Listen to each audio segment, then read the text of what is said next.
On time. Go live. Did we do it? It's 6 a.m. 6 p.m. 6 p.m. Right on the dot. Not 6:03. Not 6:03 today. Surprise. Well, all right, I'm going to start building then. Look at us go. We're doing it. We did a great job today. Hello. We're on time for once. Please clap. Okay, we're getting to that point in the build where I'm like, all right, I need more space. What's up, everybody? We are here to watch Alex build Lego and talk about the Bad Batch and whatever else comes up. We'll see. But let me say hi to all of our Biggs mega fans in the chat. We've got Recovery Hacker, got Calm Like a Bomb, aka 12th Dragon, Jeannie from Tahini, Reefton, Andy, Geo, what's up? Dino Park Dan, hello. Molly, the new profile pic is straight fire. Thank you. Oh, right. I saw that. I took a still shot from, I was on a Q&A like 2 weeks ago, I think, and changed my profile to that so that people at Celebration would be able to recognize me, because my last profile picture was from a wedding that we went to, and I don't look like that every day, so. I'm going to leave my profile picture a yellow circle with black text on it. That's okay. I think that's allowed. Well, what did you think of Pabu? I liked it a lot. I did too. It's a really nice episode. Pabu was so great, and I just got done listening to the Force Center episode about it, and it made me like it even more. But yeah, it was, first of all, I have a new place that I will tell people when they ask, out of anywhere in Star Wars, where would you want to visit? I think Pabu might be on the top of my list at this point. I think that's a great answer. That place looked awesome. But still, we were so excited, while we were watching it for the first time, we were like, hey, a new place we can say instead of Scarif or something. And then it gets hit by a tidal wave. Yeah. And we're like, all right, Star Wars won't let us have anything nice. Yeah. Something that Joseph kept bringing up was just the anxiety that this episode gave him, like, oh, this is too good. We can't have something nice like this. And of course, something bad does happen, but nobody died. Did anybody die? It wasn't the Empire. It was just a storm. A really bad storm. It was, yeah, it was stressing me out too. And I remember being like, if Shan, I forget the mayor's name. I thought they were gonna kill him off. I was like, do not do this. Yeah. But I loved that moment where he almost falls and Wrecker grabs him, and then Wrecker almost falls and all the people grab him. Such a great little thing. And I really like that for 2 weeks in a row we saw a natural disaster happen. I don't know if an avalanche is a natural disaster, but something like that, where characters were trying to outrun nature. And Crosshair and Mayday couldn't do it, but everyone working together on Pabu could do it. Hilo's just sniffing my leg very intently. I see. What are you doing? Shep? Is that the name of Shep, yeah. The guy, the mayor? Yes. Was he a mayor? The guy in charge. Yeah. The guy that everybody knows. I thought they called him a mayor at some point, but maybe they didn't. In my head, he was a mayor. But yeah.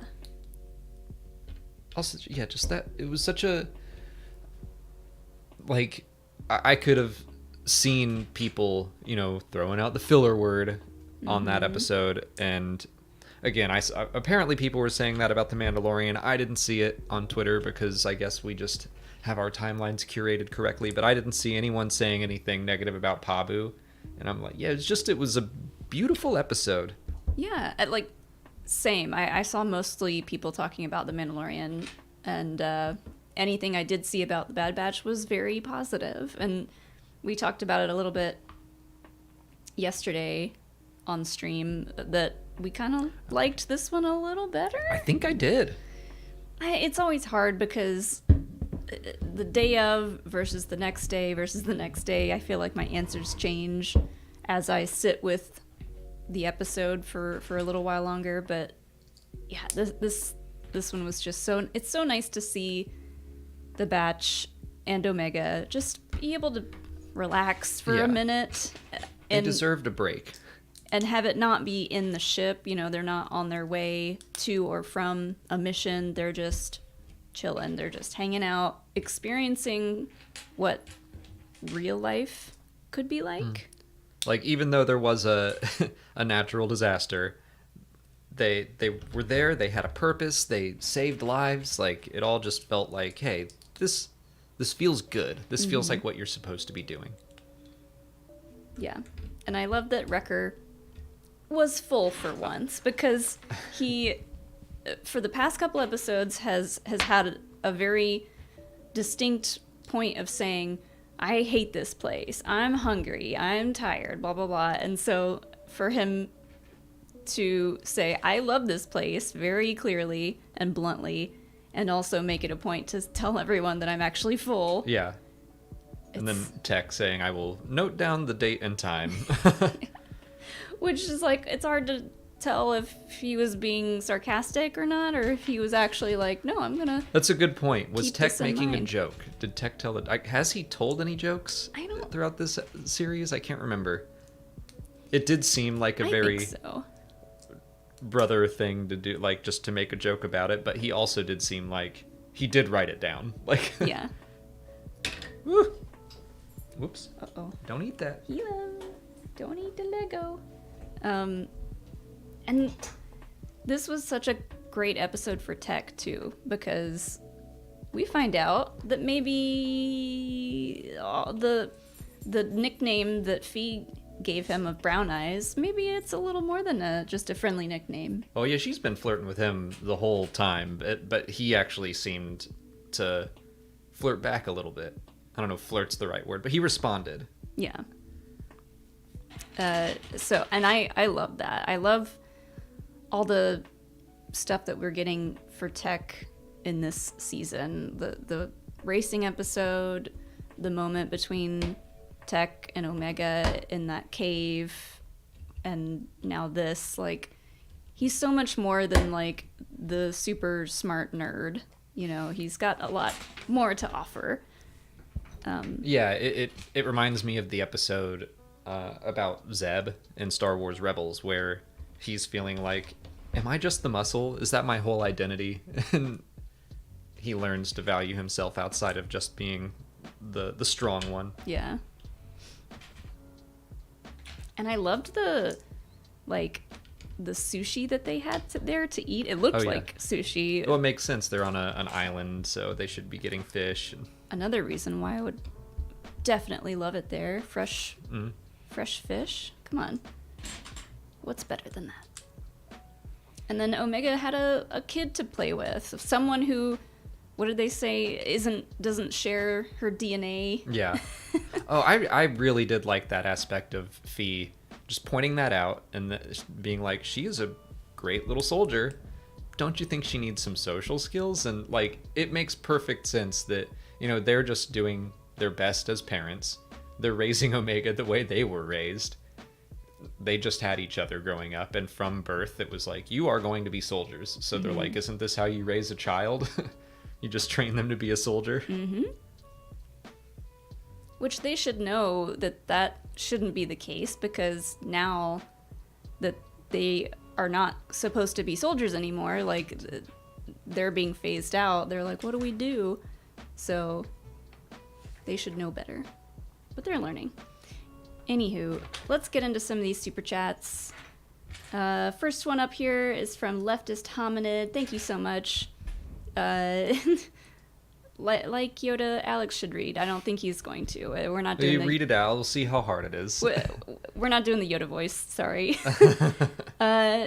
Important to both Mandalorian season 3 and the Bad Batch season 2. Cloning was. Oh well, it's written that way, so that's fine.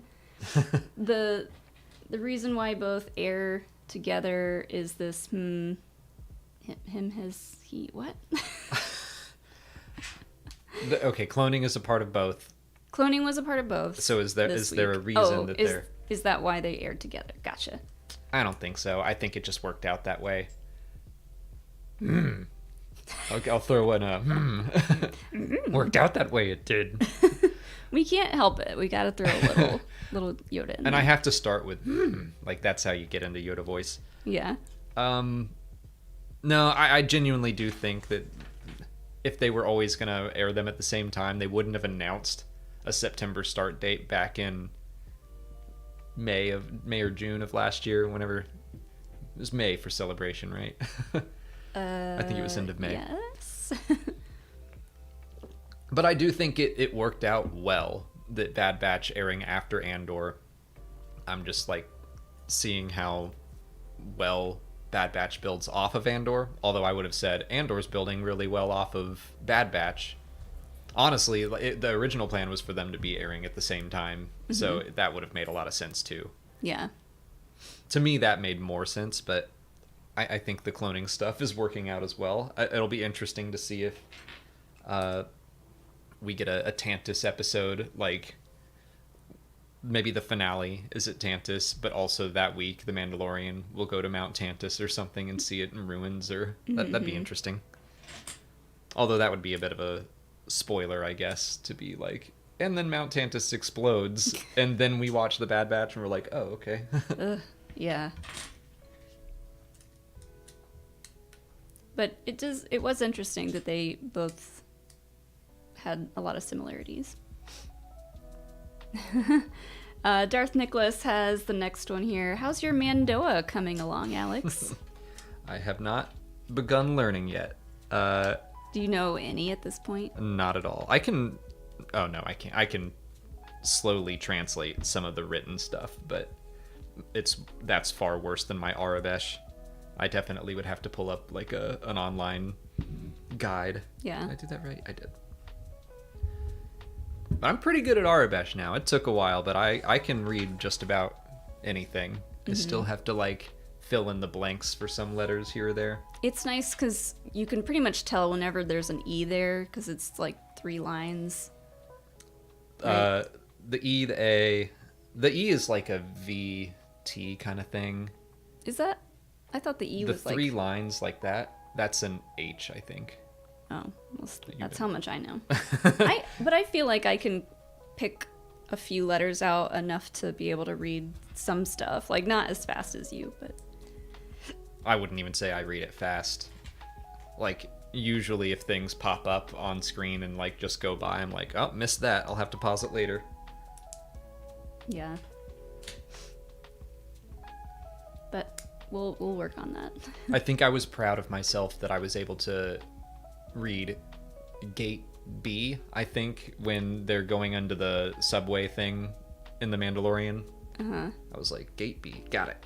Oh, and then Darth Nicholas sent another super chat that says, did you at least learn the Mandoa word for shoes? I did what not. time is it? 14 minutes till shoes came up. I did not. Welcome to the shoe zone. Doomslayer 420 just said in chat, I'm just glad we're not talking about shoes.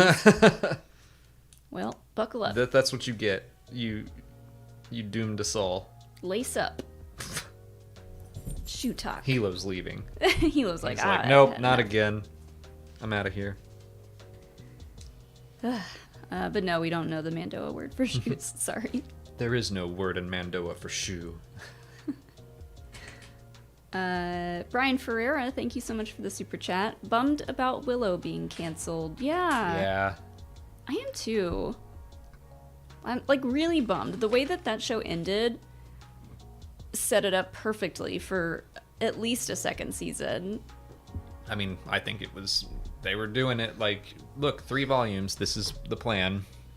Maybe their goal is to get everybody fired up and angry that it got canceled, and then they'll bring it back. I doubt it. Celebration. I mean, I think it was an interesting choice to start with, just because Willow doesn't have the same name recognition as Star Wars. I was like, oh, look at them taking a risk on Willow. I liked that. Mm-hmm. But I did think it was a risky move. So, and it did look like an expensive show.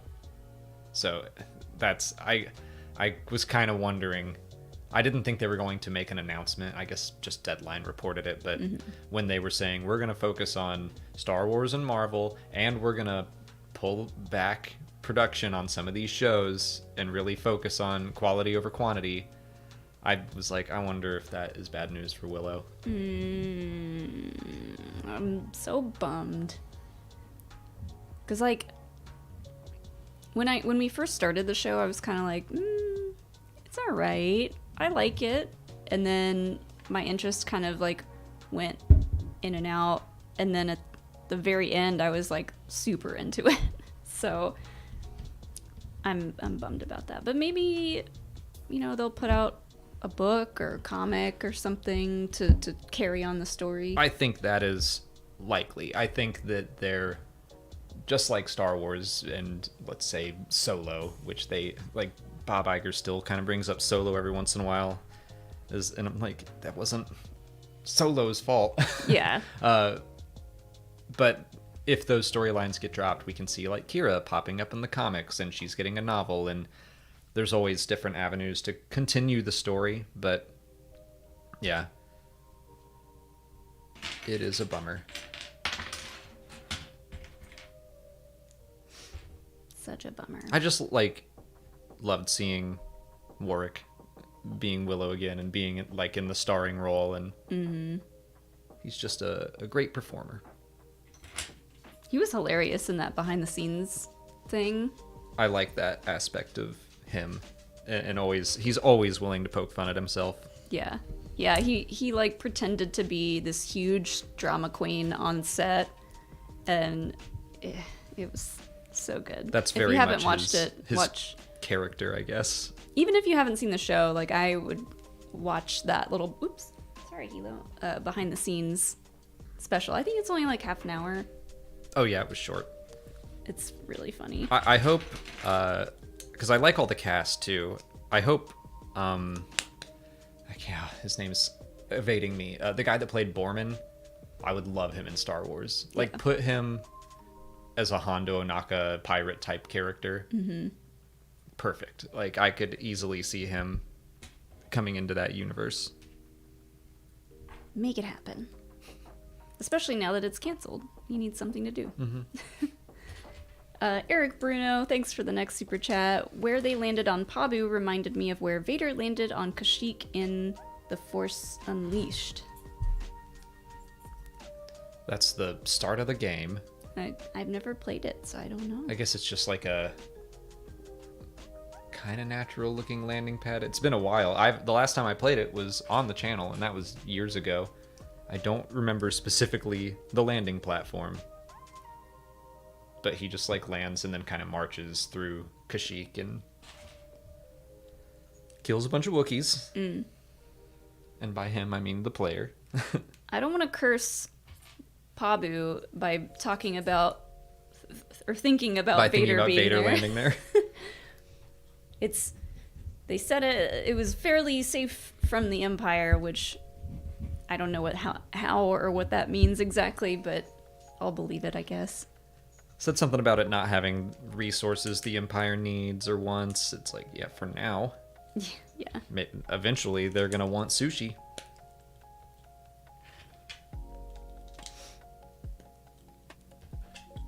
Now I want sushi. Mr. Smuts 787, thank you for the next one. Can't wait for next Wednesday for Mando and Bad Batch and the next episode of This Is the Shoe. I'll have to update the logo, I guess. It was towards the very end of the stream last night when Alex he was just about to get up and go get his old shoes to prove that they're not that bad. To show everybody. They're a little dirty. They just need a wash. And I was like, don't do that. We gotta go eat dinner. Everyone's giving me so much crap about my shoes. Well, you haven't bought the new ones yet. So. I will. I have to, just so This Is the Shoe can be done with. There will be new shoes. Lord Husk, thanks for the super chat. Are we keeping Pabu from something? Am I too early? Nah, Pabu's doing just fine. Well, is it? It will. You know, It'll recover. last night I was prepared for that chat to come in, and I was going to be like, yes, you're keeping us from Ted Lasso. But Ted Lasso came out on Tuesday. And It so did. It came out early. No one was keeping us from Ted Lasso. Is that going to continue to happen? I hope so. I hope so too. 'Cause, like, I'd love to be able to watch that on a Tuesday night and not have to wait all day. yeah, that would be really nice.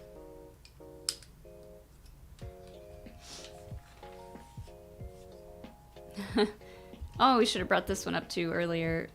We're talking about vacation destinations. Darth Nicholas says, where would you rather vacation first? Niamos, parentheses, Space Miami / Space Florida, or Pabu, parentheses, Space Santorini / Space Mykonos? Pabu. Pabu for sure. Honestly, like, Niamos had a rockin' soundtrack.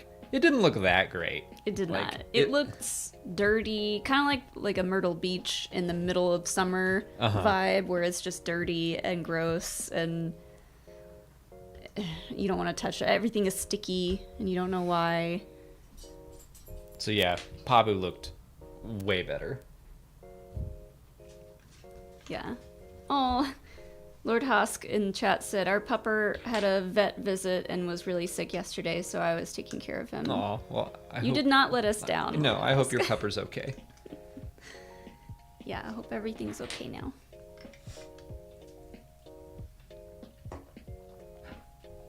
But yeah, definitely Pabu. Even after it got hit by the storm. Yeah, like... It was fine from, like, that one wall up. Uh-huh. I'm sure people are having to, like, help their neighbors out, double up in homes and stuff, maybe triple up, whatever. It's fine. It's just like a hostel. It seemed like everyone liked each other there, so that was nice. Yeah. Although there's got to be, like, one drama queen in there. One person that's, like, always trouble. I bet it's that old guy that was like, Aw. oh, were the alarms going off? What if he's, like, half deaf? I'm sure he is. I'm sure that's what I got from that, but maybe he's just always acting like that. It's like, oh, I didn't hear. Jamie Dorr, thank you for the next one here. Hi there. Pabu from yesterday's episode looked a little bit like Frisia, a small population in the middle of nowhere, surrounded by water. 2.3 million. Where is that? Frisia? What was it called? Frisia? Fresia. Yeah, I don't know where that is. But I want to go to there. Fresia.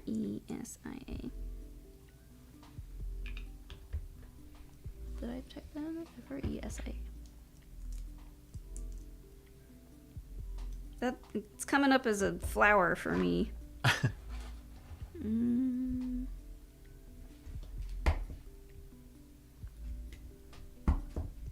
I don't know. Netherlands, I think.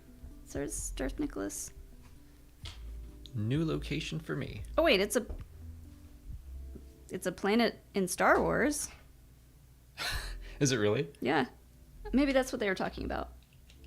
Yeah, Andy says it's a planet in the core world. Oh, okay. Here I am looking for a real life planet. Where did we see this? Oh, this is from Legends, maybe?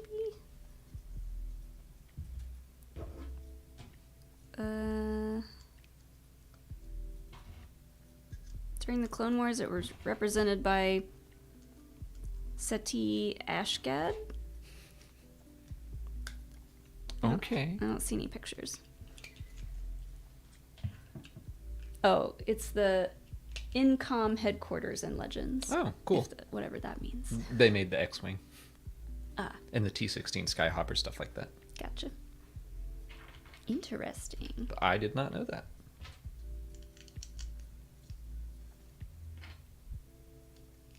I wonder what their population is on Pabu, because it didn't look like there were that many people there. Yeah, it seems like it's just like that one island. I don't know if there are other islands with other refugees. I did think about that. I was like, I wonder if there are more islands like this that they could spread out to in the future. I think probably.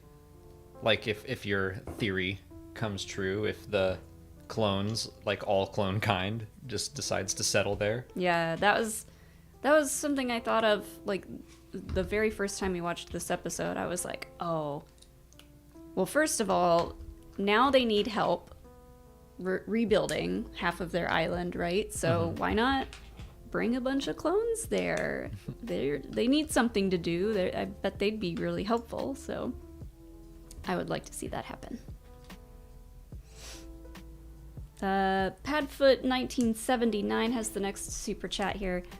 Do you think we'll see a time jump in the next episode, maybe a couple of months, maybe even a year, to give some weight to the Batch's decision to get back into the fight? Ooh, interesting. A time jump. Well, we know the answer, so we should just say, I don't know. I mean, I do know. I was like, what should we say? I was just gonna unfortunately abstain from answering, but it is the last episode that we had access to. Yeah, we didn't see any past the next one. But that is an interesting idea. Time jumps. If I were them, I would want to hang out there for a while. Right. I don't know. It would kind of suck if they just went through a massive disaster and they're like, well, see you later.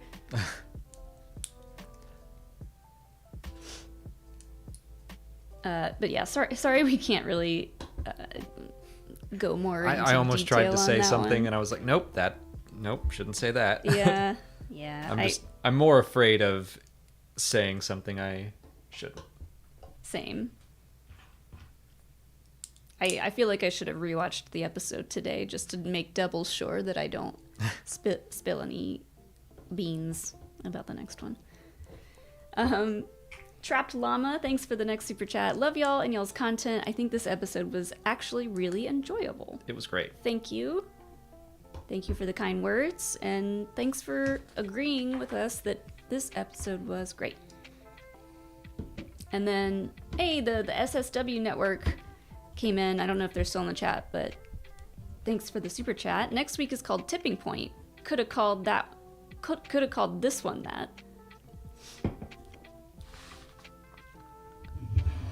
Next week is a different kind of tipping point. There. Tiny tease. Tiny tease. But yeah, I like like the tipping of a boat. Ah, yes. You are correct. Could have called this one that, but that is what the next one is called, and I'm excited to see it again. I'll just say, like, there were some elements of the first half of the season that I was, like, occasionally frustrated by, but the second half of the season, not so much. What frustrated you about the first part? I mean, I think I've said this before. I think it was on purpose that, the Bad Batch is just, they're still working for Sid. They're doing stuff that you feel like this is not what you're meant to do. Yeah, that makes sense. And the second half, I think, really got a better balance of the adventure of the week, but also, like, here's what's happening at Tantus. And the Zillow Beast, I think, is the perfect kind of episode. But even Pabu, which didn't have anything, which is like, I remember when Pabu started that episode after we had seen the Outpost, and I was like, we're not going to follow up on Crosshair, but like the episode was so good that I didn't care. It felt like something that would have bugged me a little bit normally, but it did not, because I thought it was so well done. Especially because they, okay, so far we've seen Rex and what he's kind of doing, and now that Echo has joined Rex in what he's doing, to see them still going on these random jobs for Sid, just want to shake him. Right. And like they're getting away from that, and I'm happy about it. Yeah. And it's very much, I think we were supposed to feel a little frustrated by it in the first half, but I was like, we could have gotten away from Sid a little faster, maybe. Yeah.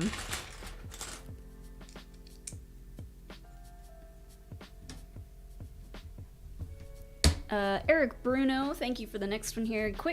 Real quick, missed yesterday. Does Din have a remote start on the N1? Just jumps in there and goes. Maybe. Sure.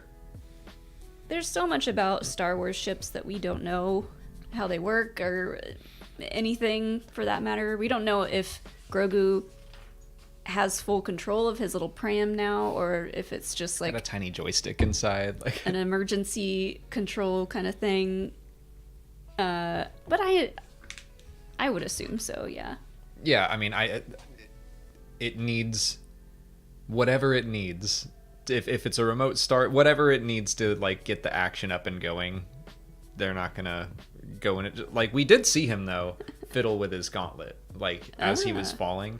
I think it was more to control his jetpack. Yeah. But it also could have been like a little beep. Start up in one. Yeah. Did you see? There's like so many little things that I didn't, like Easter eggs that I didn't catch, but I think it was David Collins tweeted the Batman clip. Yeah. Of the bat ship going up like over the moon and then coming back down, and I was like, oh, Din totally did that. Yeah. There was no moon, but like it was the same. Din's kind of like Batman sometimes. Yeah. The Masked Crusader. Caped Crusader, Molly, but he does have a little Caped cape Crusader. Too. Mask. You think Batman is like, I can't take my mask off? Sometimes. You can only see half my face. No. Don't look at me. I do a bad Batman voice. I can't go that low and gravelly. Pete Holmes has the best Batman voice. Where is he? I mean, that's basically Christopher Nolan's, like... I'm a bat. I'm a bat. Love it. Maybe I can do a Batman voice. So yeah, see? You just have to believe in yourself. I could be Batman. I could go pro.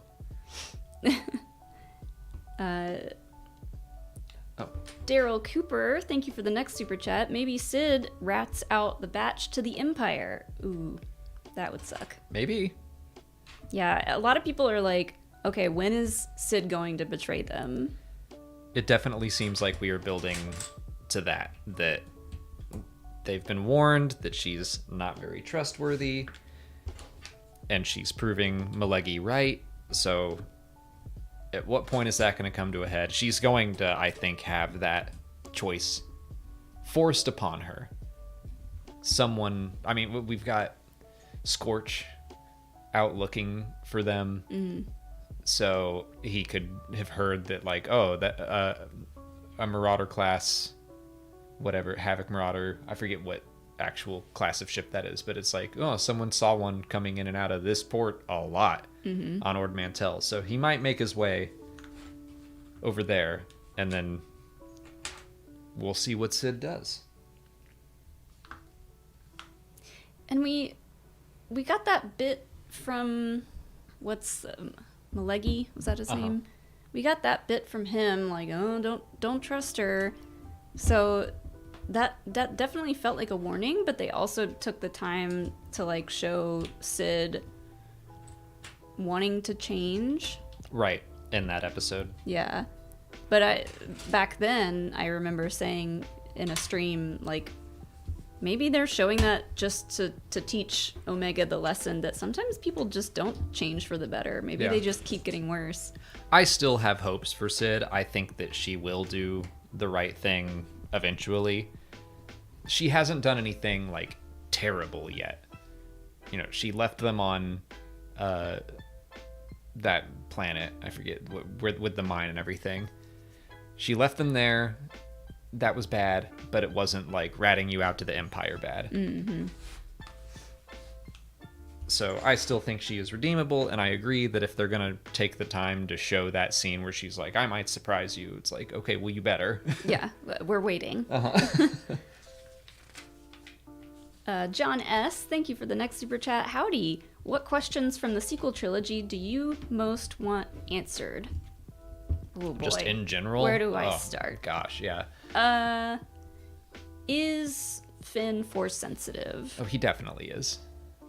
They haven't said flat out, except for in the Lego. In the Lego, special. yeah. Okay, that's let's make it more than Lego canon, sure. Let's see. I doubt we'll get this one, but similarly to wanting to have seen Luke build his green saber and all the stuff surrounding that, I don't really mind if we don't find this one out, but it would be cool to know the story behind Rey's new lightsaber. Did she find a new crystal? You know, where'd she build it? Did she have fun doing it? Like, I just want to see more of her lightsaber. It's funny, most of my questions go back in time, and you're jumping forward. I'm like, I want to know, okay, well, for one that jumps forward, I want to see some resolution on Lando's daughter, because that's a really tragic story.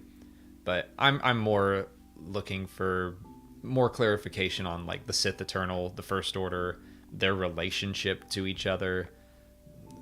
We still need...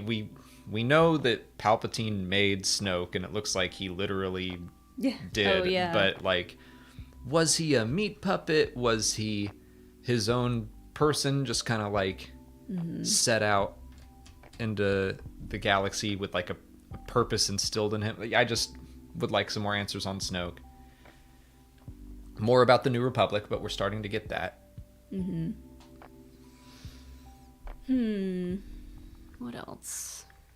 Ben Solo, is he okay? Obviously no, but like, could he be a Force ghost?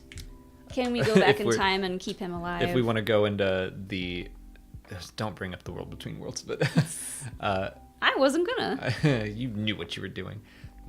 Again, with the Lego, we saw his Force ghost in Summer Vacation. So to me, I am taking that.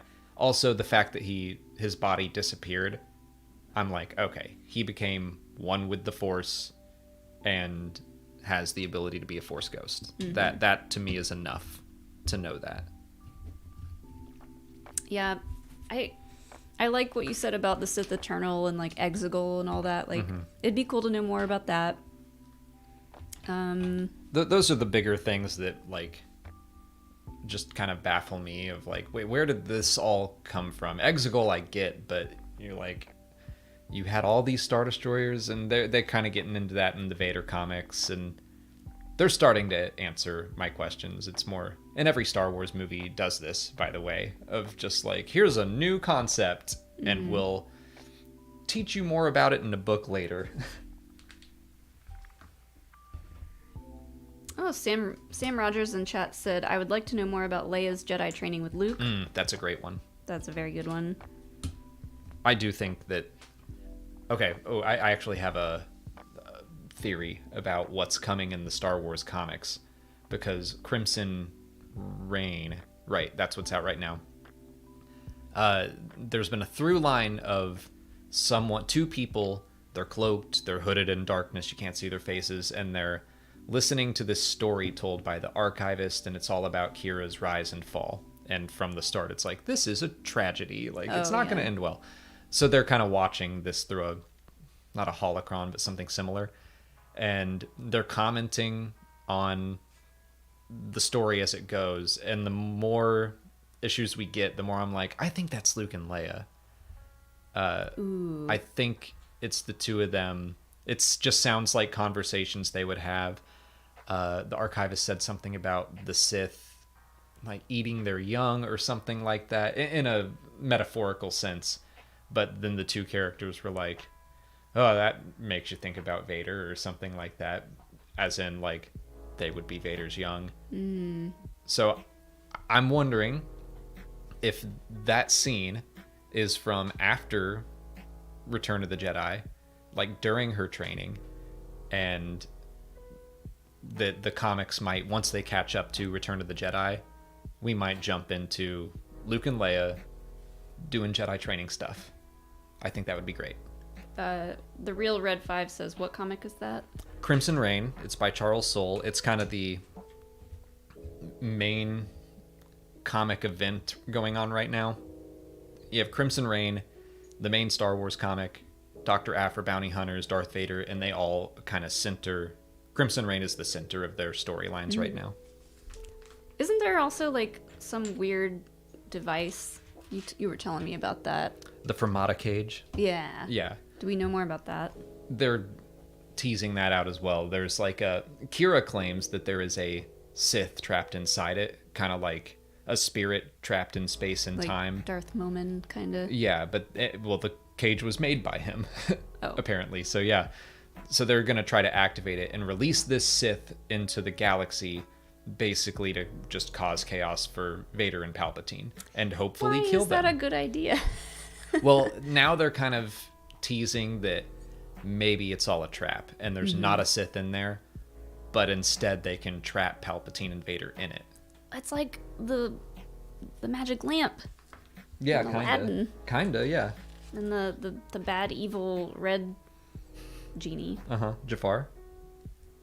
Yeah. Or like when Genie was bad. Oh, right. That wasn't his fault. He was just doing what his wishes made him do. Yeah. He had no control over that. But we could go on and on about sequel trilogy stuff, but I don't want to get too behind. I hope those were satisfactory. I'll just say answers. I do hope that the comic... I like the idea of the comics going post Return of the Jedi and being all about Luke and Leia. Yeah. I'll finish off with my most wanted question to be answered is when are Finn and Poe going to suck it up and settle down be and... boyfriends already? Jeez. Dark Nicholas, thanks for the next one. Despite having natural strength, I wonder if Wrecker also dabbled in steroids, and that was what was keeping him full until Pabu. I'm so relieved he's getting some actual much-needed nourishment. I don't think steroids do... I don't think they work like that. I don't think he needs steroids. And also, yeah, they don't sustain you. They're not an appetite suppressant. Yeah, I don't think he needs steroids. But he's a big guy, and I understand him being hungry all the time. Chris L, thanks for the next super chat. Tongs days, am I right? That's got to be Thursday, right? Or are they assigned to any There's only specific 5. day? There's only 5 days of the week for Coruscant. So, Dang. I don't know. I don't know how we wound up with 7 days of the week. Or any... Like, I know why it must have been so it takes a year to go around the sun. It used to just be... There was seasons. Right. And then someone came along and broke them up. This is going way back. I don't know the history of who decided this, but yeah, it was all farmers originally. I mean, the seasons make sense. So, like, a year being like, this is the amount of time it takes to go around the sun. Got it. And then, yeah, we have 4 seasons. Okay, let's break the year into 4. Okay. And then I don't know why you break the seasons into 3 months, basically. Oh, because like the moon phases and the tides. Moon phases is good. And periods. Yeah. Which, yeah. Okay. Half the population. They're like, this is how we're going to set our calendar. Have been having them forever. You're welcome. Yeah. Yeah. Women just organized everything. That makes sense. It's true. I've never actually looked through an almanac, but I'm sure that would have some explanations too. But yeah, there's no one-to-one translation for days because there's 5 of them and not 7. So I don't know what to do. What are the women doing on Coruscant? Yeah. They've just shortened everything. They've made it nice and compact. More efficient. But yeah, what day should Tongs Day be? I would say Wednesdays. It sounds like Thursday. I guess it's a T. it starts with a T. I'm just saying because the first time we heard it on screen was on a Wednesday. And it feels like, I don't know, what day feels right for you to go like, I guess Monday. Yeah. Monday, am I right? Monday, am I right? Like Someone's got a case of the Tongs or days. I get Wednesday because it's like hump day. Am I right? Mm-hmm. Interesting, though, in chat, the Lady of Whims says, if I remember correctly, there used to just be 10 months, but July and August were added by Roman Emperor Caesar Augustus. Huh. Well, Just that's interesting. Just wanted an extra couple of months. It's like, we're gonna need a good 2 months for everyone to take vacations, and that's gonna be July and August when it's super hot. I'm sure that's what the Roman emperor was worried about. Like, Yeah. Everyone needs more vacation time.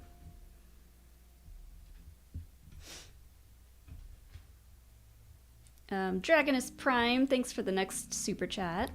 Can we convince the people meeting y'all at Celebration to sign the shoes as souvenirs? Quote, souvenirs. Oh my god. Turning me into Bob Belcher. Oh my god. Well, we don't want to sign the new shoes, but the old shoes maybe. Oh, I need those shoes. The new shoes I'm getting are like kind of nice. I won't walk Hilo in them every day. Yeah.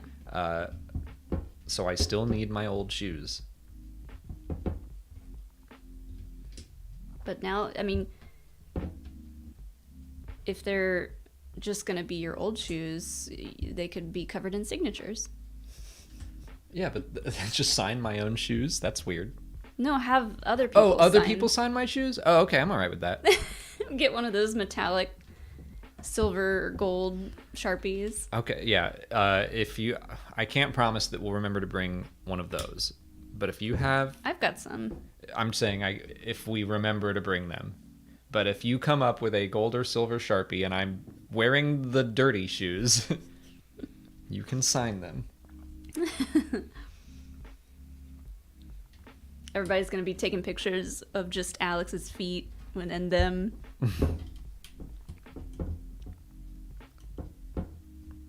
Darth Nicholas has a couple here. Let's see if they're related. I'll read them together. But makes me wonder if the Kaminoans assumed Wrecker's natural strength and maybe steroids was enough to sustain him to the point where they thought he didn't need to rely on food as much as the other clones.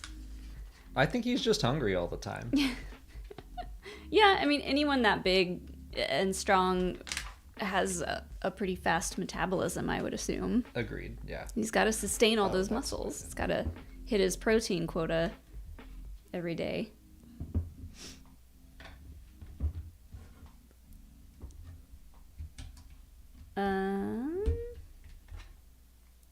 Liam Logston, thank you for the next super chat. I'm a recent follower, and this is my first stream I'm catching. Very much enjoy the content you make. You're both rad, and thank you for all that you do. Thank you. Thank you, Liam. I like being told I'm rad. So and I rad. didn't know that until right now. We should use the word rad more often. I love the word rad. I do use it fairly often. That's rad. That's from my Teenage Mutant Ninja Turtles upbringing. We're on the last book. Really? Yeah. It still looks... Well, I guess that piece not being on it makes it look so much more unfinished. But Yeah, I mean, that's going to be along. like all of the engine stuff. Oh my gosh, that gets so much bigger. That's going to be the engines that you like place on, and then we have to do the cockpit. But yeah, it looks like a lot of detail work on the engines. Might be running out of room up here. Maybe. I mean, it's not as bad as the AT-AT. That one was... Oh, yeah, that one just kept getting taller. It was fine until we put the legs on, and we were like, And it would wobble, too. Never a good sign. Sweet Feet Pete, thanks for the next super chat. I love how Wrecker's dessert was a pile of fruit. Someone gives me a pile of fruit for dessert. I'll be pissed. I'm rooting for Tech to be the first to get a girlfriend.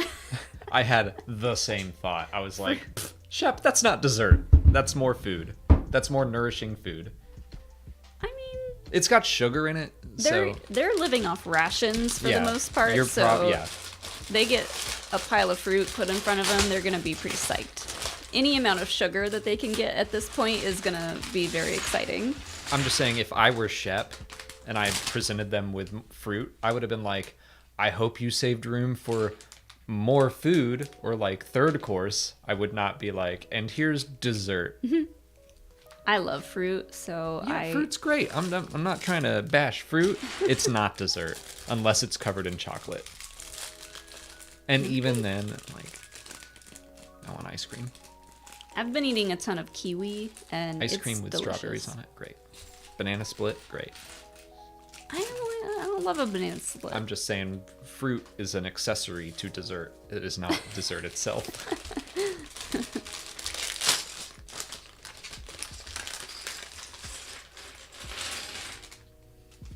Vincent Giancana, I hope I said that right. Thank you for the super chat.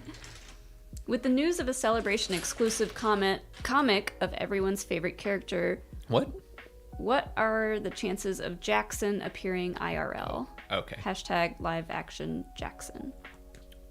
I I didn't listen to it. I watched the Star Wars show silently and read the okay.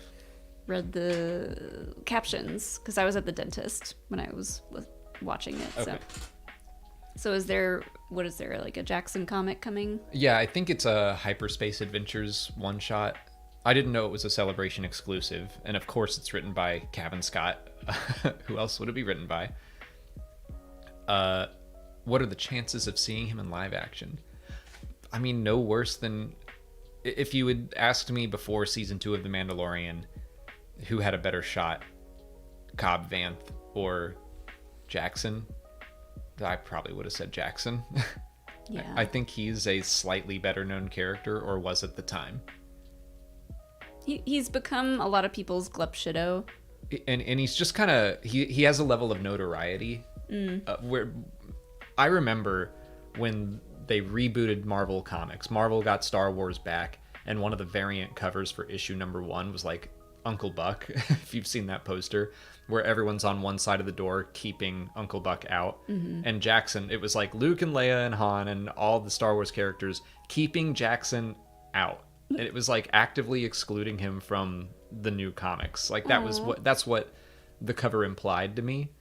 And that didn't last. And Cavan Scott was like, no, putting Jackson back in the comics. We're doing this. So I think that Jackson is a good representation of, like all Star Wars things, where when they first come out, people are like, what is this? And then eventually we're like, Jackson's back. Do you think he'll be in live action? I would be surprised if that ever happened, but the chances are not zero. Yeah. I don't think we'll see live action Jackson, but I do love saying live action Jackson, though. Yeah. It sounds like a toy. Well, Action Jackson is a character played by Carl Weathers, so Carl Weathers should play Jackson in live action. That is too much information for my brain to comprehend. I would love that. If Jackson is just like ripped, does the Predator handshake with Mando. It's in Mandalorian. It's still Carl Weathers, and it's like, but he's just playing. But he could never character. be on screen with Grief Karga. Grief. That is one of my favorite Glup-Shido stories that I've asked someone, though. I asked Cavan Scott, and he was like, Jackson was my introduction to Star Wars, and I read the comics before I saw any of the movies, and I was disappointed when I went and saw The Empire Strikes Back, and I was like, where's Jackson? Aww. I'm like, that is a wonderful story. Hashtag where's Jackson? I might be doing a little Jackson cosplay this year. I still think that's a great idea, and you should do it. TBD. Tune in when we're closer to DragonCon. Dragonus Prime here with another super chat. It's ya, dude. As soon as I saw Pabu, I went, island that small must have terrible genetic diversity. The refugee thing solved that immediately. Yeah. I love the way people think about Star Wars different. Like, I would never have even considered that. I was just like, what's this island? But I guess they did very quickly be like, everyone here's a refugee. Yeah. They're all from different places. It's fine. We're not all inbred. It's fine. Darth Nicholas, thanks for the next super chat. It's It's a year too late to complain, but I wish Lucasfilm released the Boba Fett / Cad Bane Clone Wars arc that was recorded but never saw the light of day, apart from 2 half-finished 1-minute clips before the Book of Boba Fett. I also think that would have done really well if that were part of Season 7 or something. The Clone Wars Season 7 is so interesting because it does sound like... I kind of think the reason they got to do it is because they were also going to do the Bad Batch. And Disney Plus needed content. Mm-hmm. And so I think they sold it as like, A, fans are going to go nuts if we do Season 7, but also if we update all these models and we do the Bad Batch, like it's going to kind of... We're going to be able to do double duty with these characters. Mm-hmm. So I kind of think that's part of the reason we got Season 7 at all. I'm going to read the next 2 because they're kind of go hand in hand. From Darth Nicholas, the Boba / Cad Bane arc would flesh out their rivalry in Book of Boba Fett, true, mm-hmm. and provide some much needed context. Not even every Clone Wars fan has seen those short clips. For those who opt out of animated content, having similar flashbacks would help. As a follow-up to my last 2 messages, I wonder what Tony Gilroy thought of the Book of Boba Fett. I highly doubt he's seen it or has any interest in it, but I wonder what his actual opinion of the series would be if he watched it. Yeah, honestly, I don't think he saw it. No, probably not. I wonder what Star Wars he has seen, or if he just has Dave Filoni or Pablo Hidalgo tell him what he needs to know. And then he retains that information. I love that he actually'd someone on a podcast and was like, no, the Gorman massacre happens in 2 BBY. That's when she mm-hmm. leaves the Empire and starts the rebellion. I was like, oh, wow, Tony. It feels like he was either told or did a very minuscule amount of research, but a lot of research just on this one bit of time. And anything having to do with like the main characters of Andor. Maybe he did a deep dive into Mon Mothma. Yeah. Yeah, I doubt he would have liked Book of Boba Fett. Maybe he... I don't know what his tastes are like. I don't either. I'm like trying to assume, which... I would assume he prefers more like stuff like Andor. Like slow, methodical, I should say, not slow. Methodical, thoughtful. Mm-hmm. Not that Book of Boba Fett is not thoughtful. Like we went on that rant last night that Mandoverse does has the same level of depth. They just do it differently. But he probably... Oh, what's the quote of... I can't remember what the quote was, but I feel like he would just rather be in your face with what he's trying to say instead of using the archetypes or... Blunt? No, I'm thinking of a specific quote that someone said. It's from Garth Marenghi. That's what I was trying to think of. I know authors who use subtext and they're all cowards. It's a joke. But like, I do think that Tony Gilroy, instead of trying to say what he wants to say using a rancor, he's just gonna say it with very obvious storytelling devices. Mm-hmm. I don't mean that to sound bad or negative. Like, I think he's just more, blunt, like you said.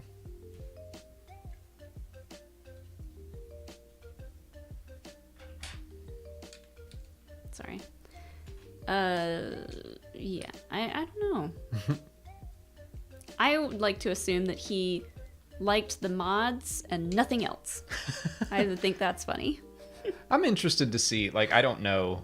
I know he did a ton of interviews and I didn't read them all, but it'd be interesting to try to find out what he has seen, what he thought of different projects. Yeah. Eleanor Mueller has the next super chat. Hey y'all, sorry I've been so absent in the community lately, but I've loved the streams. Hasn't the Bad Batch been great lately? Ordered new shoes yet, Alex? You too? It too. Everyone's on the shoe train. Yes, Bad Batch has been so good lately. And also, it's okay. I'm glad you're still around in the streams. We're doing book club on Monday, if you're available. Yeah. And if you read Battle Scars. What's been your favorite episode of the Bad Batch this season? I mean, for me, it's between two of them. I don't know. The Zilla Beast was pretty fun. The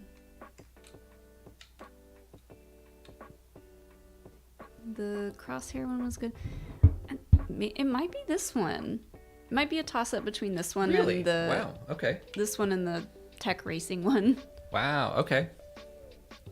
I think mine is still... I need to go back and, I would have to go back and look at the list. I like those. I think mine is still the third episode. Which with is... Cody. Oh, yeah. I really liked that one. But, yeah, especially... Ooh, well... Since episode, 7, they've just been crushing it. The one on Coruscant was really good, too. Yeah, 7 and 8. I don't know.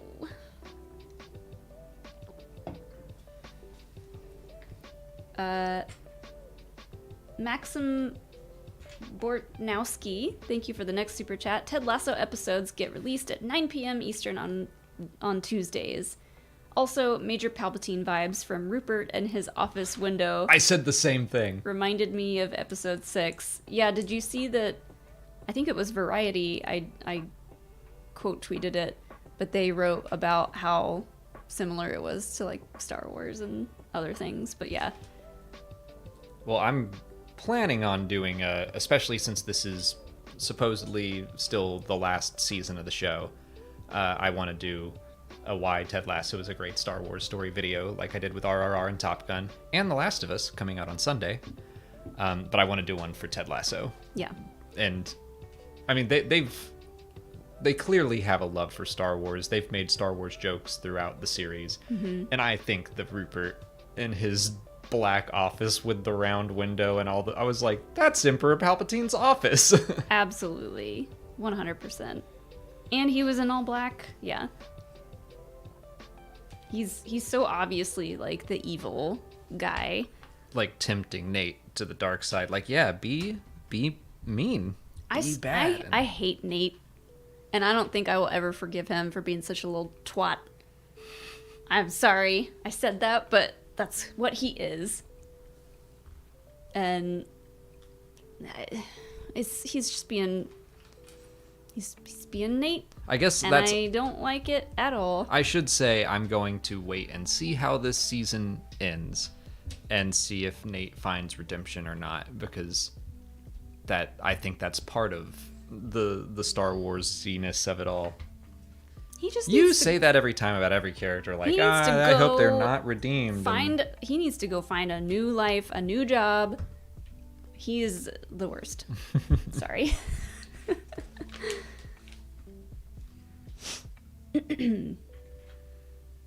I'm sure he'll be redeemed, but I don't care. Good for him. I don't look at your face. Don't look at me. Look at me.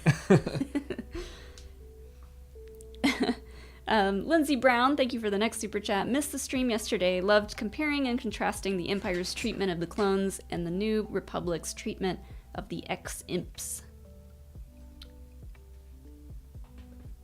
Interesting. The Empire's treatment... Sorry, I was looking for comparing and contrasting the Empire's treatment of the clones and the New Republic's treatment of the ex-imps. So, I mean, I think they're treating the ex-Imperials better than the Empire treats the clones, for sure. The Empire is just, phasing the clones out completely and giving them a really crappy severance package. I don't think they're giving them anything. Yeah. They're just, kick you on your way out of the door. And so it's I like that the Imperials did admit, this is better than what the Empire would have done, but also just the side of it where it's yeah, but you still have serial numbers, and that's weird. And yeah, the the weird meetings that they have to go to that are just a droid asking them if they're happy. So weird. And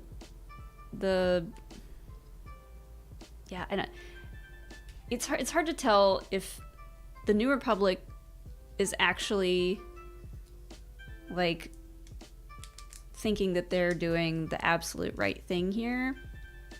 I mean, I think that there's just no perfect absolute right answer.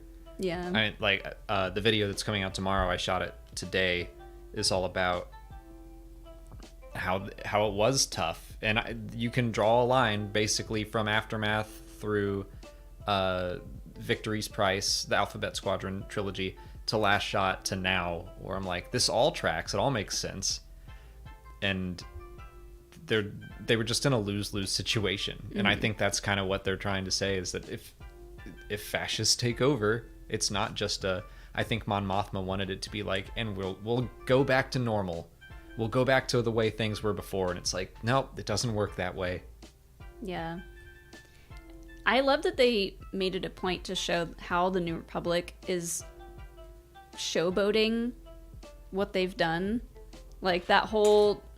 a lot of people are calling it his TED Talk, which I love. Having him do that TED Talk in the Opera House is such a like PR stunt. Yeah.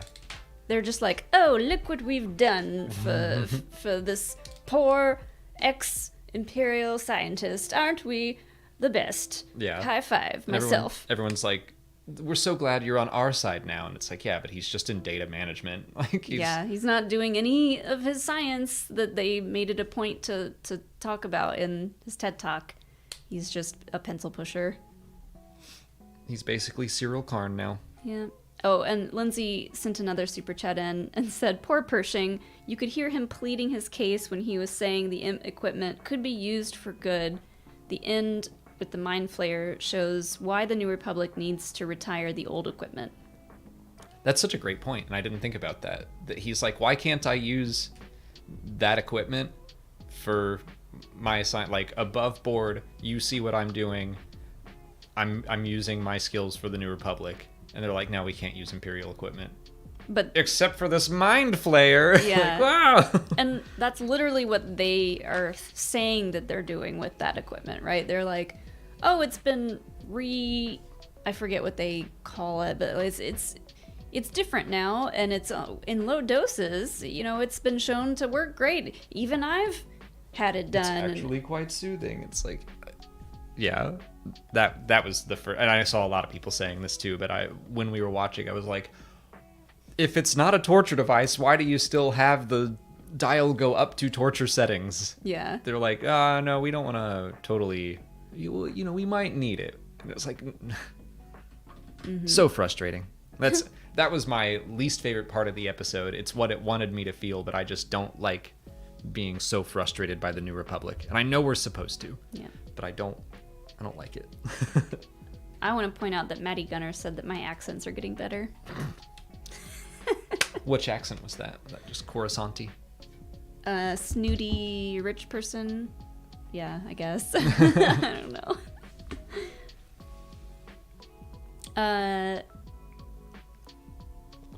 Let's see, where are we at? Brian Ferreira, thank you for the next super chat. The fact that Elia Kane got the same housing assignment as Dr. Pershing is highly suspicious. Yeah. A bigger conspiracy within the New Republic, perhaps? It would not surprise me. I don't know if we're going to get those answers, but Come on. There's a bunch of shady stuff going on. I mean, it also could be, though, that like that's just where Amnesty housing is. So once she got into the program, that's all she needed to get close to Pershing. She just had to sit and wait. She was obviously following him around. She went to his TED Talk and then probably rushed back to housing so she could wait for him.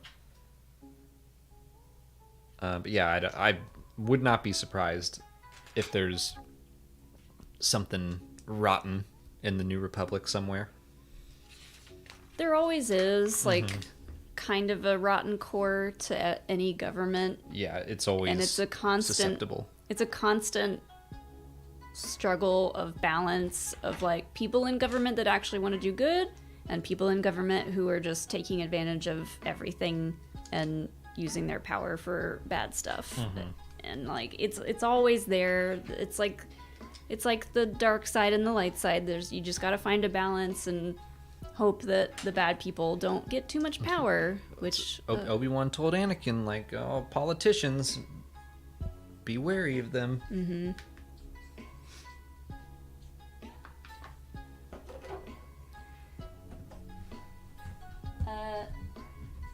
Sabodin Khan, thanks for the next one. Do you think Corky is a nickname? Wait, do you think Corky's is a nickname? Could be something like Korik Kreese as a nickname, maybe. That's possible. Also, do you think Grogu's first words will be "This is the way"? I mean, he was close. I think he was close to saying that in the latest episode. Yeah, I don't know why I didn't think of it like that, but I've seen a lot of people say, like, was he trying to say that with them?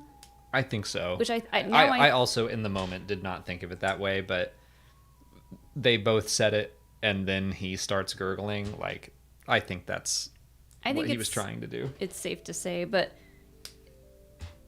for me, I kind of, like, wanted him to be kind of being like, no, stop saying that, stop being culty. Yeah, maybe he said that. I do wonder, though, that's the second time that's the second time they've brought up kind of his language. It's been subtle, but Pelly was like, did you hear him? He just said Pelly. And it's like, I don't think that's the case, Pelly. He's just like gurgling and kind of going. But if they're putting that into the show more and more, I wonder if they're building to his first word this season. It's got to start soon. He's 50 something now. He's got to be able to tell people what's on his mind. Give him his Taco Bell order. Yeah, that's all he's gonna do is just be like, hungry. Yeah, freaking feed me. I don't care. Give me the pog soup. I'll eat anything. See you later, Jane. I hope Shazam is good. Bye, Jane. Dragonist Prime has the next super chat. Jumping in on months as a historian, January and February were added. March was originally the first Roman month. Also, weeks are lunar in basis, which I was right. What are you gonna do without tides? Suck it, Peru. Suck it, Peru. I've got the moon. That's a joke from Parks and Rec. I feel like between Star Wars and Parks and Rec, we could probably find a quote for any situation in either Star Wars or Parks and Recreation. I mean, we use straight to jail a lot. Yeah. Well, people should go straight to jail sometimes. The Cosmic Jedi, thank you for the next super chat. What types of stories would you like to see when we eventually get more Rey Skywalker and Finn content?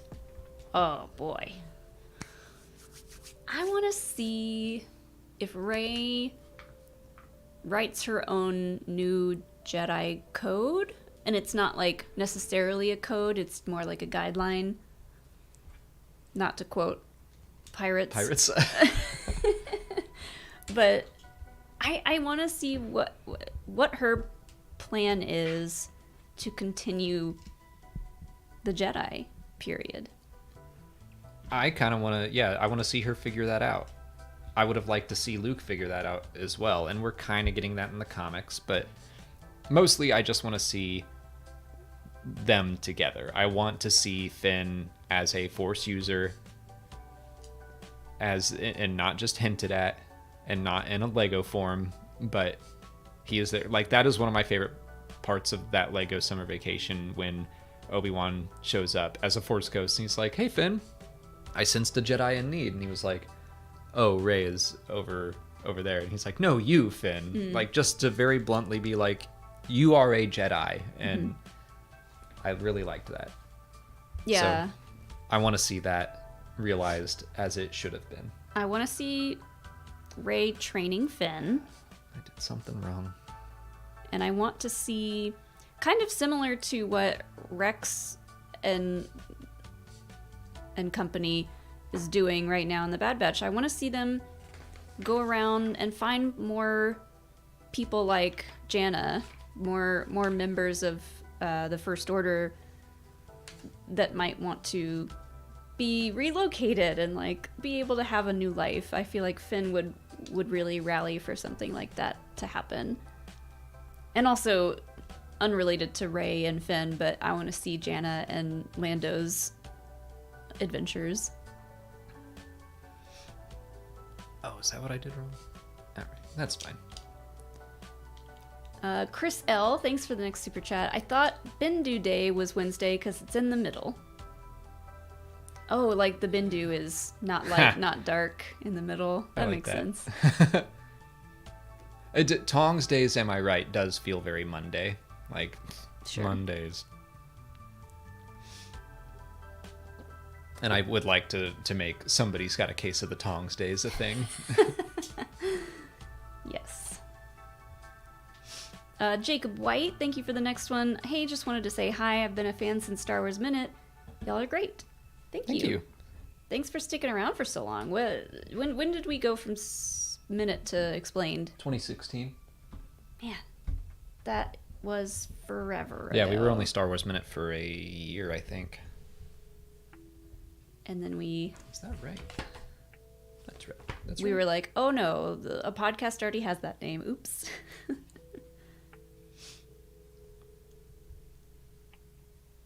Liam Logston has the next super chat. Thank you, Liam. It is now my headcanon that the Bad Batch flew to the planet Avatar. Pandora? ATLA and TLOK takes place on. Oh, are those the acronyms for the two Avatar movies? The Way of Water. No. Avatar: The Last Airbender and The Legend of Korra. Oh, okay. Different Avatar. The other Avatar. To the planet Avatar takes place on. I should continue reading the sentence before I start to break it down. Pabu is a far-off island, and Pabu is from Pabu, Bolin's fire ferret. Bolin?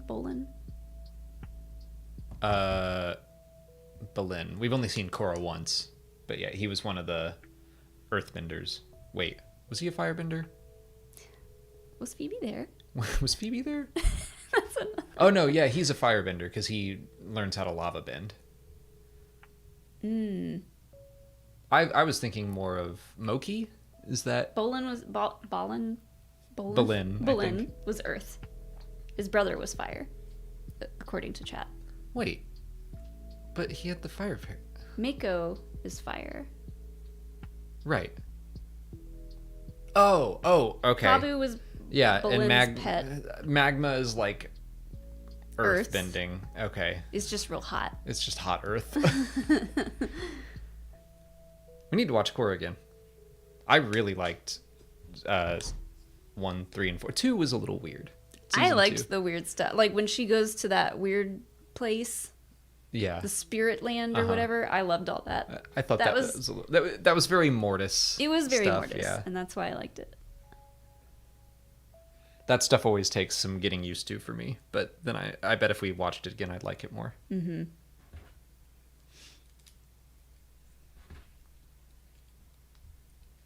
Their parents were fire and Earth Kingdom. Okay. I'm psyched Starting that to we're make getting sense. another Avatar universe animated series Yeah, about the Avatar after Korra.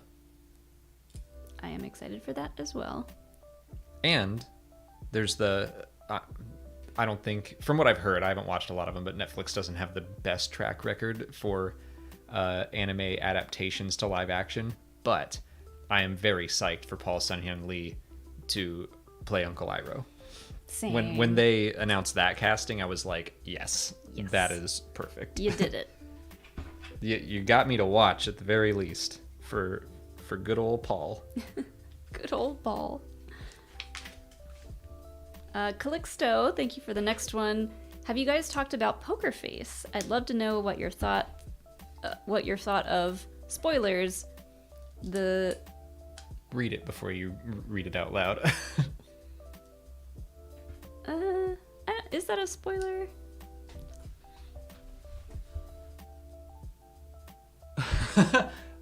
No. I would say, well, Might be a little spoilery. because that happens halfway. A lot of the murders happen from the start. For anyone who hasn't seen the show, it's very, I don't even want to call it a detective show, because in the first scene you see the murder and you see who does it, but then Natasha Lyonne's character has a bullshit detector, and she is able to just magically tell when people are lying. Like, that's the setup of the show. She has like a natural spidey sense Yeah. for lies. So it's less about solving the murder and more about how the murderer reveals themselves on accident. Mm-hmm. And the main character, Natasha Lyonne, just happens to be in all these random situations because she's on the run. So she's picking up odd jobs, she's doing this or that, she's always traveling. So each episode is very different, and she is involved somehow in a murder or a crime. And she ends up helping out this detective because she's got this natural lie detector. So, Well, a lot of times it's just her on her own. yeah. The forget FBI agent is in a couple episodes. Yeah, I forget when he comes in. For the most part, she's just on her own being like, hold on, what did you just say? But yeah, there is an episode, without spoiling it, there's an episode very inspired by Industrial Light and Magic. Mm-hmm. It's specifically Phil Tippett, and Ryan Johnson straight up said that was true. And Phil Tippett worked on the episode as well, because there was a stop motion element to it. Mm-hmm. Yeah, I really liked that one. I don't know that I have a favorite episode of that show, because it was just all good. Probably the first episode, just because I was like, ooh, this concept is fun.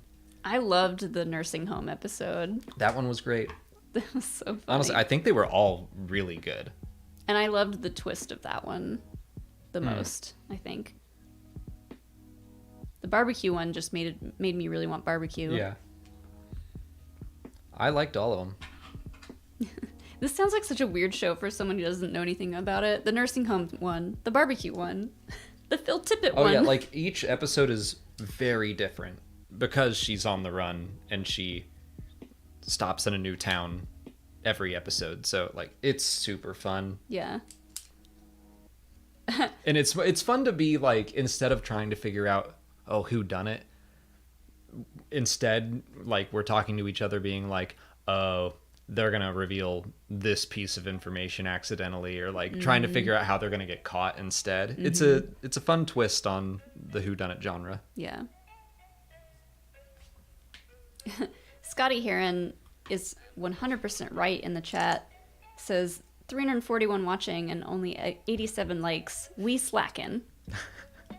Y'all slacking. Hit that like button. Goodness gracious. Or if you're not having fun, hit the dislike button. Is that still a thing? I don't know.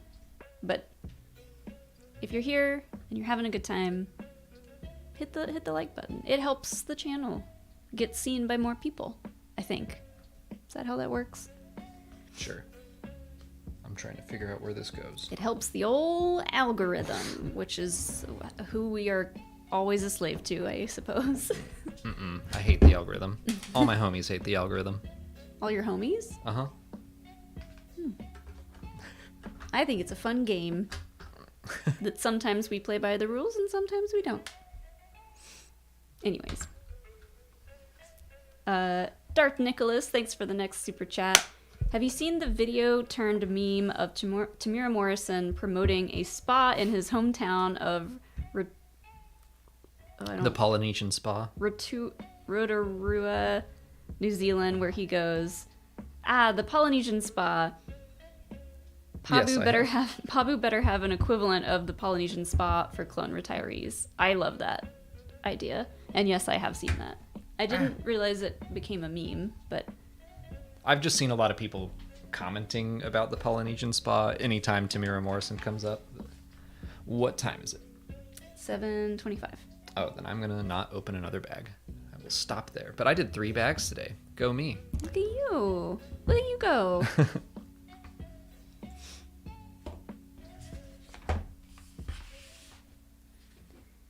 Dan Ben, thanks for the next super chat. There's a... Oh boy. Trotatome in a Jedi Survivor ad. Opinion. A what?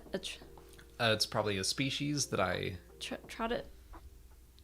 I think I said that right. Spell it? Or do you want to build a... Trodatome. Datome. Oh, it's Claude. Oh, Claude. I haven't seen that. Yeah, apparently it was in the Jedi Survivor ad. Awesome. Yeah. I'm in. If we can just get anything else about Claude or the species. Yeah, I don't think it's going to be Claude specifically, but I'm fine with having that weirdo species in the game. I haven't, like, kept up with the latest spots and stuff for Survivor because I already know I'm going to play it. So you won me over. I don't need to see anything else. You want to swap? Sure. If you want to build something. I'll build the dinosaurs. Maybe. I don't know if we have time for me to build something else. Start building if you want.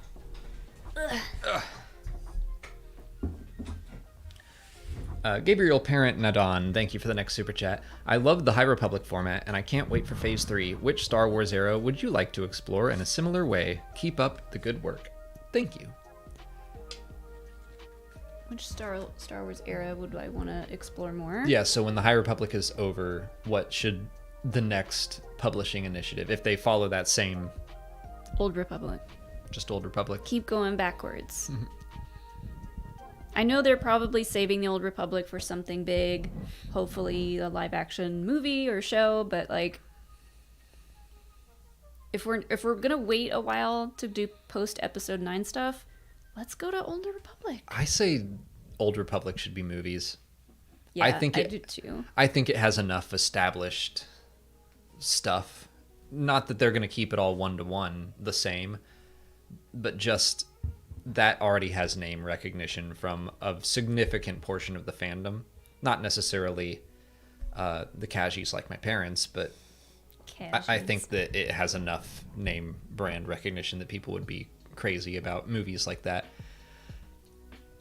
Like, my answer is I don't know, because I never would have said the High Republic era. Because we didn't know it existed. Exactly. So I kind of want them, the next batch of writers, to just develop their own thing. The High Republic. Yeah, the Higher Republic. Higher. Uh-huh. It's about job interviews. The Republic 420. Oh, okay, you're going that way. I went higher, H-I-R-E. Oh. I also know that they basically, each author made their own pitch, and the High Republic was one of those pitches, and they didn't know which they were going to do when Dooku Jedi Lost was coming out, which Cavan Scott was writing. So he says that he put references to all 5 in Dooku Jedi Lost, and I still need to go back through the script and just look and see if I can find his other references. But there's potential for 4 other ideas from the same group of people that they're like, hey, this was also a good idea. Maybe we do this one next. But I don't know what those were. Could be something like the Nightmare Conjunction. Like, that's a... The what? I don't know what that is. But there are references to it in the High Republic. So it's possible that they're setting up more potential storylines within the Republic right now. High Republic. The Nightmare Conjunction. What? No idea what that is. But Cavan Scott is really, really good at just writing stuff that sounds like, I want to know what that is. Like the Clone Wars. It's just a simple name that you're like... Oh, yeah, and New Hope, you're like, oh, fun. You're like, hold on. Back up, Obi-Wan. What was that? So Cavan Scott, I think, has a real gift for just making up compelling-sounding names. Love that. I love anything that that gets dropped like that we could potentially revisit. Gio Flores, what's up? And thanks for the next super chat. Random, but I just bought the new Lego Batman Technic Bat Cycle. I can't wait to build it. Also loving Bad Batch and Mando so much. I haven't kept up with... the only Lego sets I keep up with really are obviously these. And I do really want the Indiana Jones Idol Temple set that's coming out. I watched Solid Brick Studios review of it, and he was like showing off all its functionality. There's like little dials that will make the boulder roll or make traps trigger, and I'm like, oh, that's cool. Are they dials of destiny? Maybe. I know Eleanor was in here earlier, got the is it Rivendell? Yeah. The Lord of the Rings set. I want that one, but it's so expensive. It's $500, and I don't know where we would put it. Like, we're already... I think that's a shame that it's that expensive, because at this point I feel like they're taking advantage of Lord of the Rings fans by charging that much for it. They're like, these bozos have been waiting around for a long time for a new set. It's the only option. Anyways. It's a really nice looking set, though. It is. So... And it has a ton of minifigs. Yeah, it's like the Cantina set that they released, where it's just, here's every character that was in the Cantina. Mm-hmm. Is my phone over there? Yeah. I'm the Stein. Thank you so much for joining the Biggs Mega Fans. Hey! I need to put new buttons in our hype button. Button? New batteries? New batteries in our new button. New button battery. Darth Nicholas, thank you for the next super chat. Would it be fair to say that Scorch and the Clone Commandos have replaced Crosshair as the ones who symbolize clones who remain loyal to the Empire, or do you think the Coruscant Guard better symbolizes that? I think the Commandos are part of that group. When we know... Oh my god, that's really loud. You probably deafened some people. There's a switch on the bottom. Oh my god. Yeah, do it way over there. That's still loud. Sorry. That's hyped. That's so much. Put it like, up there, and then you can just tap it when you need it. I'll forget about it. Is there a volume button? No. Okay, no one's complaining that you've deafened them, so I think it's okay. Oops. You just deafened me. Oh, sorry. Now you're more like Joel. Uh-huh. Yeah, I think that they're kind of showing that the clone commandos might be the last irreplaceable clones for now. But yeah, the Coruscant Guard also fall into that. So it's just like these two levels of elite clones, I guess. The clone commandos are the varsity bros. Yeah. They think they're being, like, held around for a reason because they're good at what they do, and they kind of are, but eventually even they'll get phased out. It's like we know of just a handful of clone troopers that stay with the Empire up through the Galactic Civil War.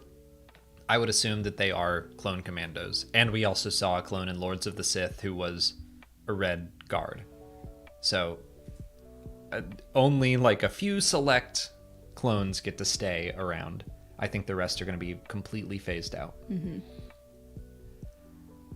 Scotty here, and thank you for the next one. Missed yesterday's stream and wanted to ask, what are the chances some enterprising casino owner with too much red paint on their hands could acquire one of those Star Destroyers being decommissioned?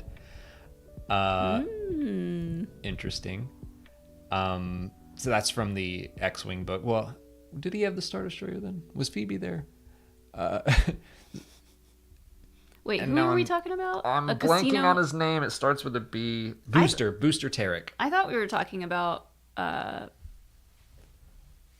no, I forget the name. The villain in this. Dryden Voss? Dryden, yeah. No. He doesn't really own a casino, never mind. You could probably gamble on there. We don't know. It had a lot of levels. Yeah. But Booster Tarek in Legends gets a hold of a Star Destroyer and makes it into a casino. So, I love that idea. In Legends, they did not tear apart the Star Destroyers. The New Republic just slapped a Rebel insignia on them and used them. And so this smuggler who had affiliations with Rogue Squadron a little bit, he got a hold of one and was like, and now it's my casino. Nice. Which I think that is actually where the Star Path, what's the box that Andor has at the start of the series? The only place that thing has ever been mentioned is in Booster Terrik's Star Destroyer. Oh, the thing that he got that's like a tracker or something. It's like a Imperial unopened Star Path unit or something like that. Yeah. But yeah. Booster Terrik, I believe, is semi-canon. They, in the beginning of the Thrawn novel, the first one, they kind of retell his story from a Legends short story that Booster Terrik was involved in, but then I don't think Booster was ever named in it, so I don't know, but he was a fun character in Legends. Sounds fun. I like his name, Booster. So yeah, it's a good name. That's a Star Wars name right there. Alexander, great name. Thank you for the next super chat.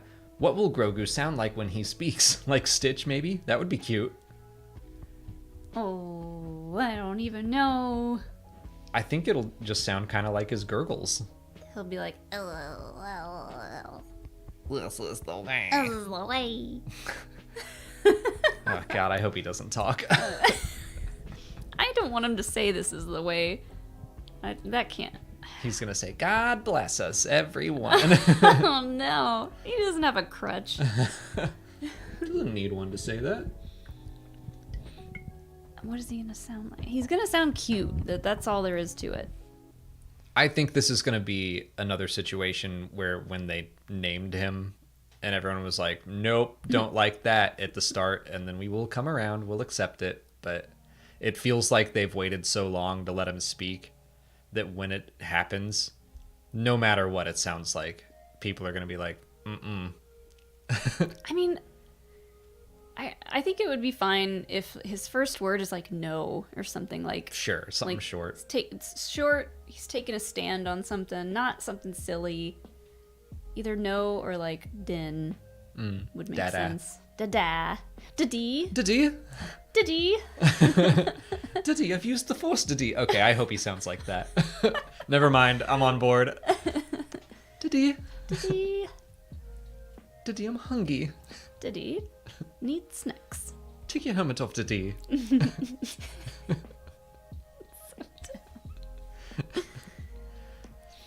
Hey, Hollow Note Marauders, thank you for the next super chat. Hey guys, very important question. Imperial Travel Biscuits or glowy New Republic popsicles? Travel Biscuits. I do not trust those light up popsicles. Those are radioactive. Yeah, I mean, popsicles, can't talk, are always kind of messy. And I don't know, the cookies might like leave crumbs, but I hate when a popsicle melts too fast and it gets all over your hand. And then you're sticky. No, thank you. I'm a big fan of cookies. I love cookies. I mean, Travel Biscuits probably not that sweet, but I want to know what the red ones taste like, if there are red ones. Apparently they're gross. Yeah. Yellow biscuits all the way. I bet they're like the cinnamon flavored ones. It's like the people who prefer the cinnamon flavored gum, or like the cinnamon flavored Tic Tacs over like the minty ones. I like that. I really liked the biscuits and the way they were used in the episode of. That's how we should have known she was really bad deep down. Oh yeah, she's because like, she likes I the like red red ones. cookie. Okay, weirdo. But the gift of the cookie or the biscuits, and then the fact that he like secretly had these Imperial biscuits in his drawer, and when his supervisor or whoever was like, oh no, we can't use any of that Imperial equipment, and then he like angrily pulls out his Imperial biscuit. I was like, I like that. And then she snacks on one as she's wiping his brain at the end. Ugh. Or whatever. Such a fun, evil moment. Whoa. Willie the Dog 2 says, radioactive ice pops, let's go. Let's go. Those probably have like New Republic trackers in them or something. It's a New Republic sanctioned snack You for think there's a Imperial war criminals. You think there's a joke written on the stick?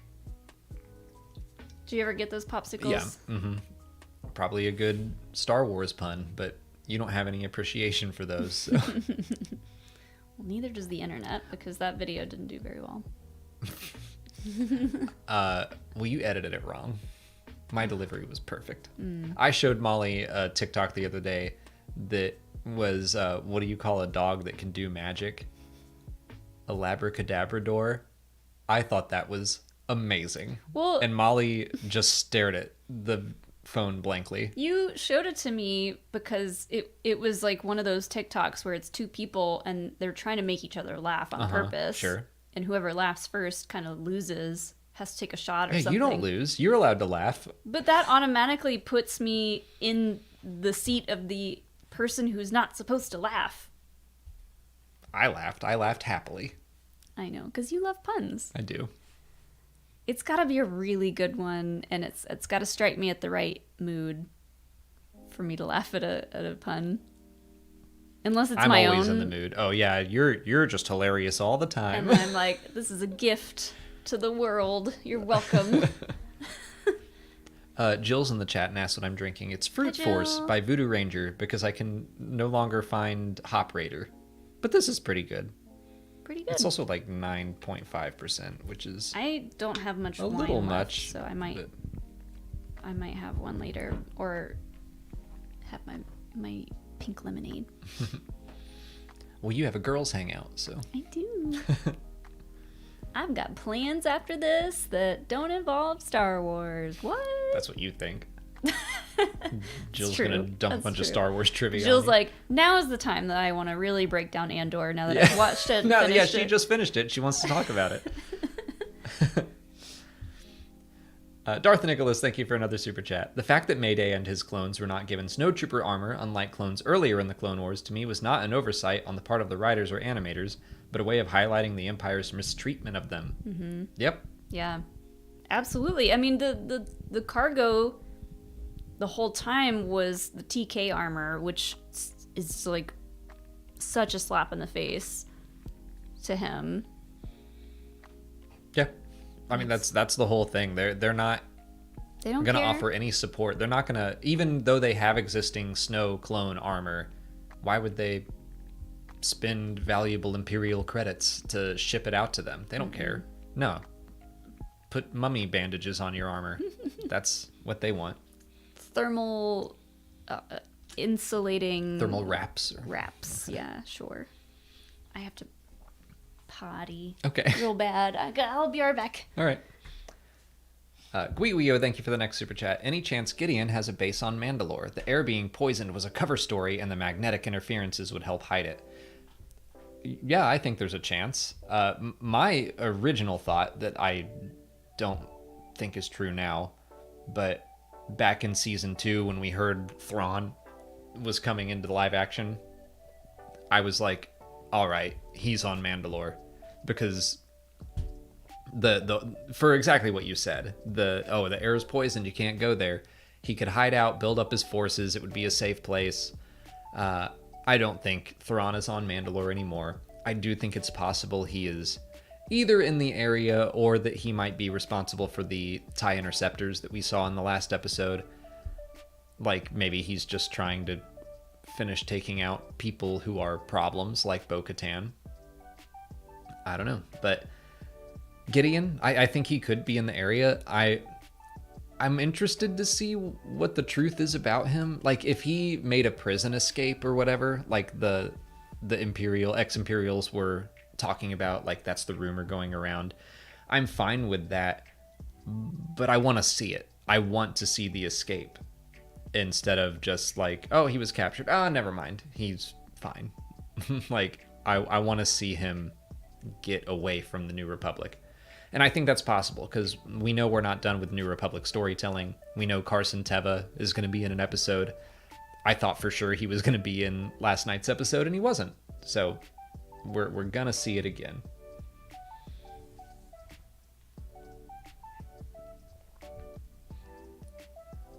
Darth Nicholas, thank you for another super chat. Don't know if this has ever been asked, but what is your most disliked special edition change to the original trilogy? For me, it's Greedo shooting and Jedi rocks. It is 100% Greedo shooting for me. Everything else is mostly cosmetic. What are you doing? Huh? I was going to ask you a question. You turned away from me. I'm here. What is your least favorite special edition change to the original trilogy?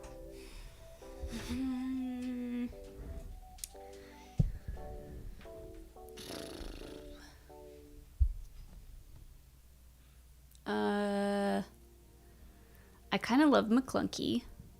I don't like. I mean, at that point, like the fact that they added, that's not even a special edition change. Yeah, that's true. But I still think it counts. The Han moving like sideways thing was really weird. Honestly, like that might be worse than the original. I don't know. I think the fact that they added Greedo shooting at all, to me, that changes Han's story. Not drastically, but enough where your introduction to this character is like, oh god, he just shot that dude. And it was cool, and I liked it, but it sets him up as someone who is not to be trusted. Yeah. And then it makes him coming back at the end to save his friends even better. So to me, that's like the only change in the special edition that I think changes the story and changes a character. Everything else is kind of like, I don't know that the Sarlacc needed a beak, but okay. Oh yeah. I think I heard you talking about Jedi Rocks. Jedi Rocks is unnecessary, but I do like the song, so I will forgive it that. Was it when Ristal Sant and Lin Me and all, were they added in the special edition? Yep. That was a great addition because I do like them. Do really like them being added to the group. I mean, Lin Me is terrible. We all agree about that. Nuh-uh. Just because she knocked me out. For people who don't know, I lost a trivia competition because I didn't remember her name, and I lost to Zach Burkett. I've always wanted to do a Ristal Sant good friend of cosplay. Like that has been on my list forever. Ristal Sant is cool. I like that design. She feels like a Glup Shido that I should talk more about. I like you exploring your Glup Shido phase a little more. Crix Medine and Ristal Sant. You're very Return of the Jedi based. Yeah. Glup Shido. Jabba's Palace is a good. You talk a lot about Effetmon. I do. I want to know more about what he's doing. What's he doing? Why does he know so much about security? I remember in the War of the Bounty Hunters comic that started like 2 years back now. There is an image of him, like a bunch of people show up with guns at Jabba's palace to block Boba Fett, and Effetmon is one of them, like front and center with a big old blaster. It was like, yeah, nice, good attention to detail. He's gonna go John Wick on everybody. What were the original question was about the special editions? Yeah. Let's I think see. Han, the whole Han shot, Greedo shot scene. Well, yeah, like that's even the dodge is even more frustrating because it's like acknowledging that, okay, maybe we shouldn't have done that. Like maybe it's stupid that Greedo misses at point blank range, and instead of just going back to the way it was, let's move his head. Like it's so abrupt and sudden and strange looking. It happens so quickly that I have to assume they were like, it's fine, nobody's gonna care. It happens so fast.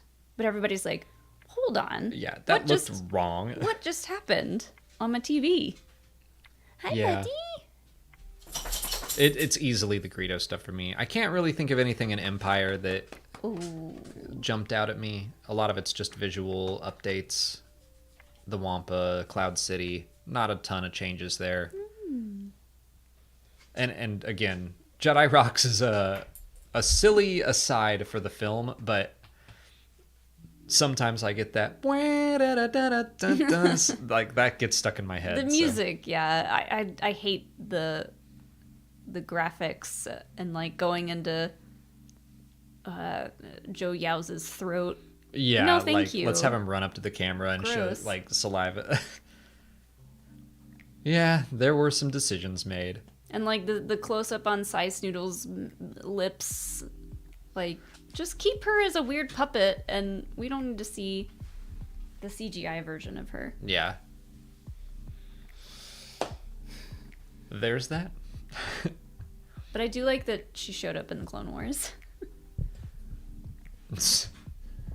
That is not a fan favorite episode.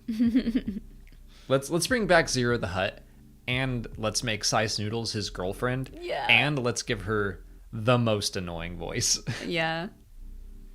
But the fact that it's weird. like a noir story, the fact that she is a femme fatale in that story is kind of funny. Yeah. I do like that. Third Man 3, thank you for the next super chat. I thought the Pershing story was a flashback sequence that would turn out to be his recruitment to Gideon. Oh, that's interesting. Seemed like it was right after the Empire fell. That would have been an interesting thing to do. Yeah. That's another one of those interesting things of like seeing how other people saw the episodes, and I would never have guessed that, but would have been cool. Yeah. I need more flashbacks in Mando. Come on. Yeah, like Star Wars has always kind of shied away from them, and I'm open to them. This is especially how integral Bo-Katan is becoming to Din's story. Please show us anything, any kind of flashback of any of her previous life. Like, it's been laid out pretty well between Clone Wars and Rebels. Show us something. I want to see Mandalore before it got destroyed. I want to see Duchess Satine. I want to see Bo-Katan in Death Watch. Give it to me. I agree. Star Wars. I think some flashbacks are in order for Bo-Katan. I'm Especially like now that she is a starring role in the series. I think it's time.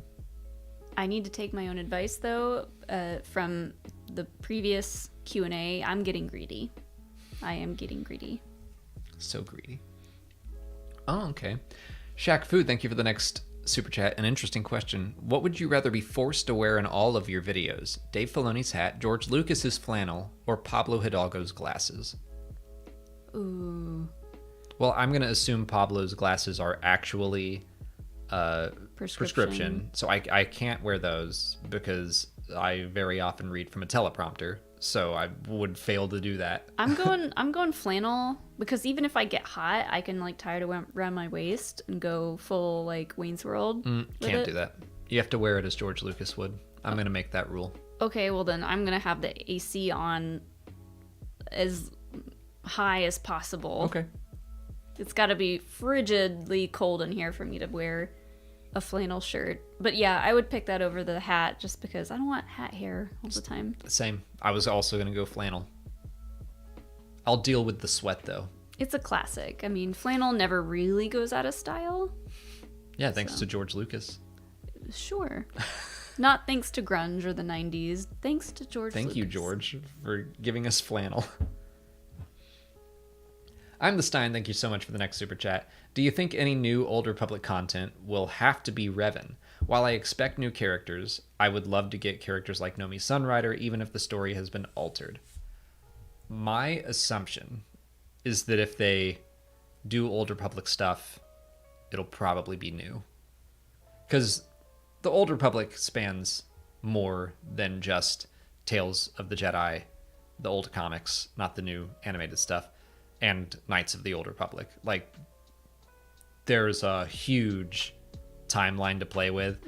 I think it would be better to do something new. If it's after the time of Revan or Sunrider or the Keldromas or any of that, like, reference them. But I think it would be more interesting even for me. I'd rather see something new about new characters than just an adaptation of KOTOR. Same. I do kind of hope they cover Revan and Darth Bane at some point, but we don't have to start there. Yeah. And they could also go in a completely different direction with their stories for all I care. It doesn't affect me very much. I realize it affects a lot of other people if they change that story drastically, but for me personally, I think they could get weird with it and do something different. I just had an interesting thought that I'm sure is wrong, but the fact that the KOTOR game got like delayed or whatever, that they were like, oh, kind of up in the air. It could be kind of like when they announced several Mandalorian books, like Adam Christopher, before he wrote Shadow of the Sith, was going to write a book that was probably tied into the Mandalorian, and then it shifted, and they were going to do a visual guide, and then they stopped it.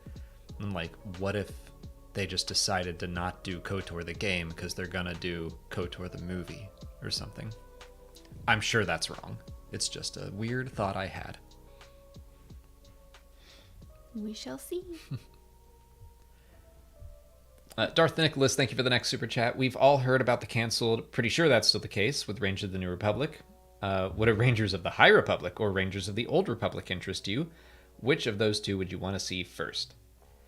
I mean, Rangers of the High Republic sounds like it would work perfectly, because it, especially Phase 2, is a like Wild West kind of thing, where they even modeled the Jedi with, they've got holsters for their lightsabers. They're striking out, trying to find new paths and trails through hyperspace. Honestly, like that would have been, and I haven't read as many of the stories of the second phase as you have, but I would have loved for that to have been a part of this, of Phase 2. Like when we go back even further, let's get Rangers of the High Republic, because that's basically what some of them are.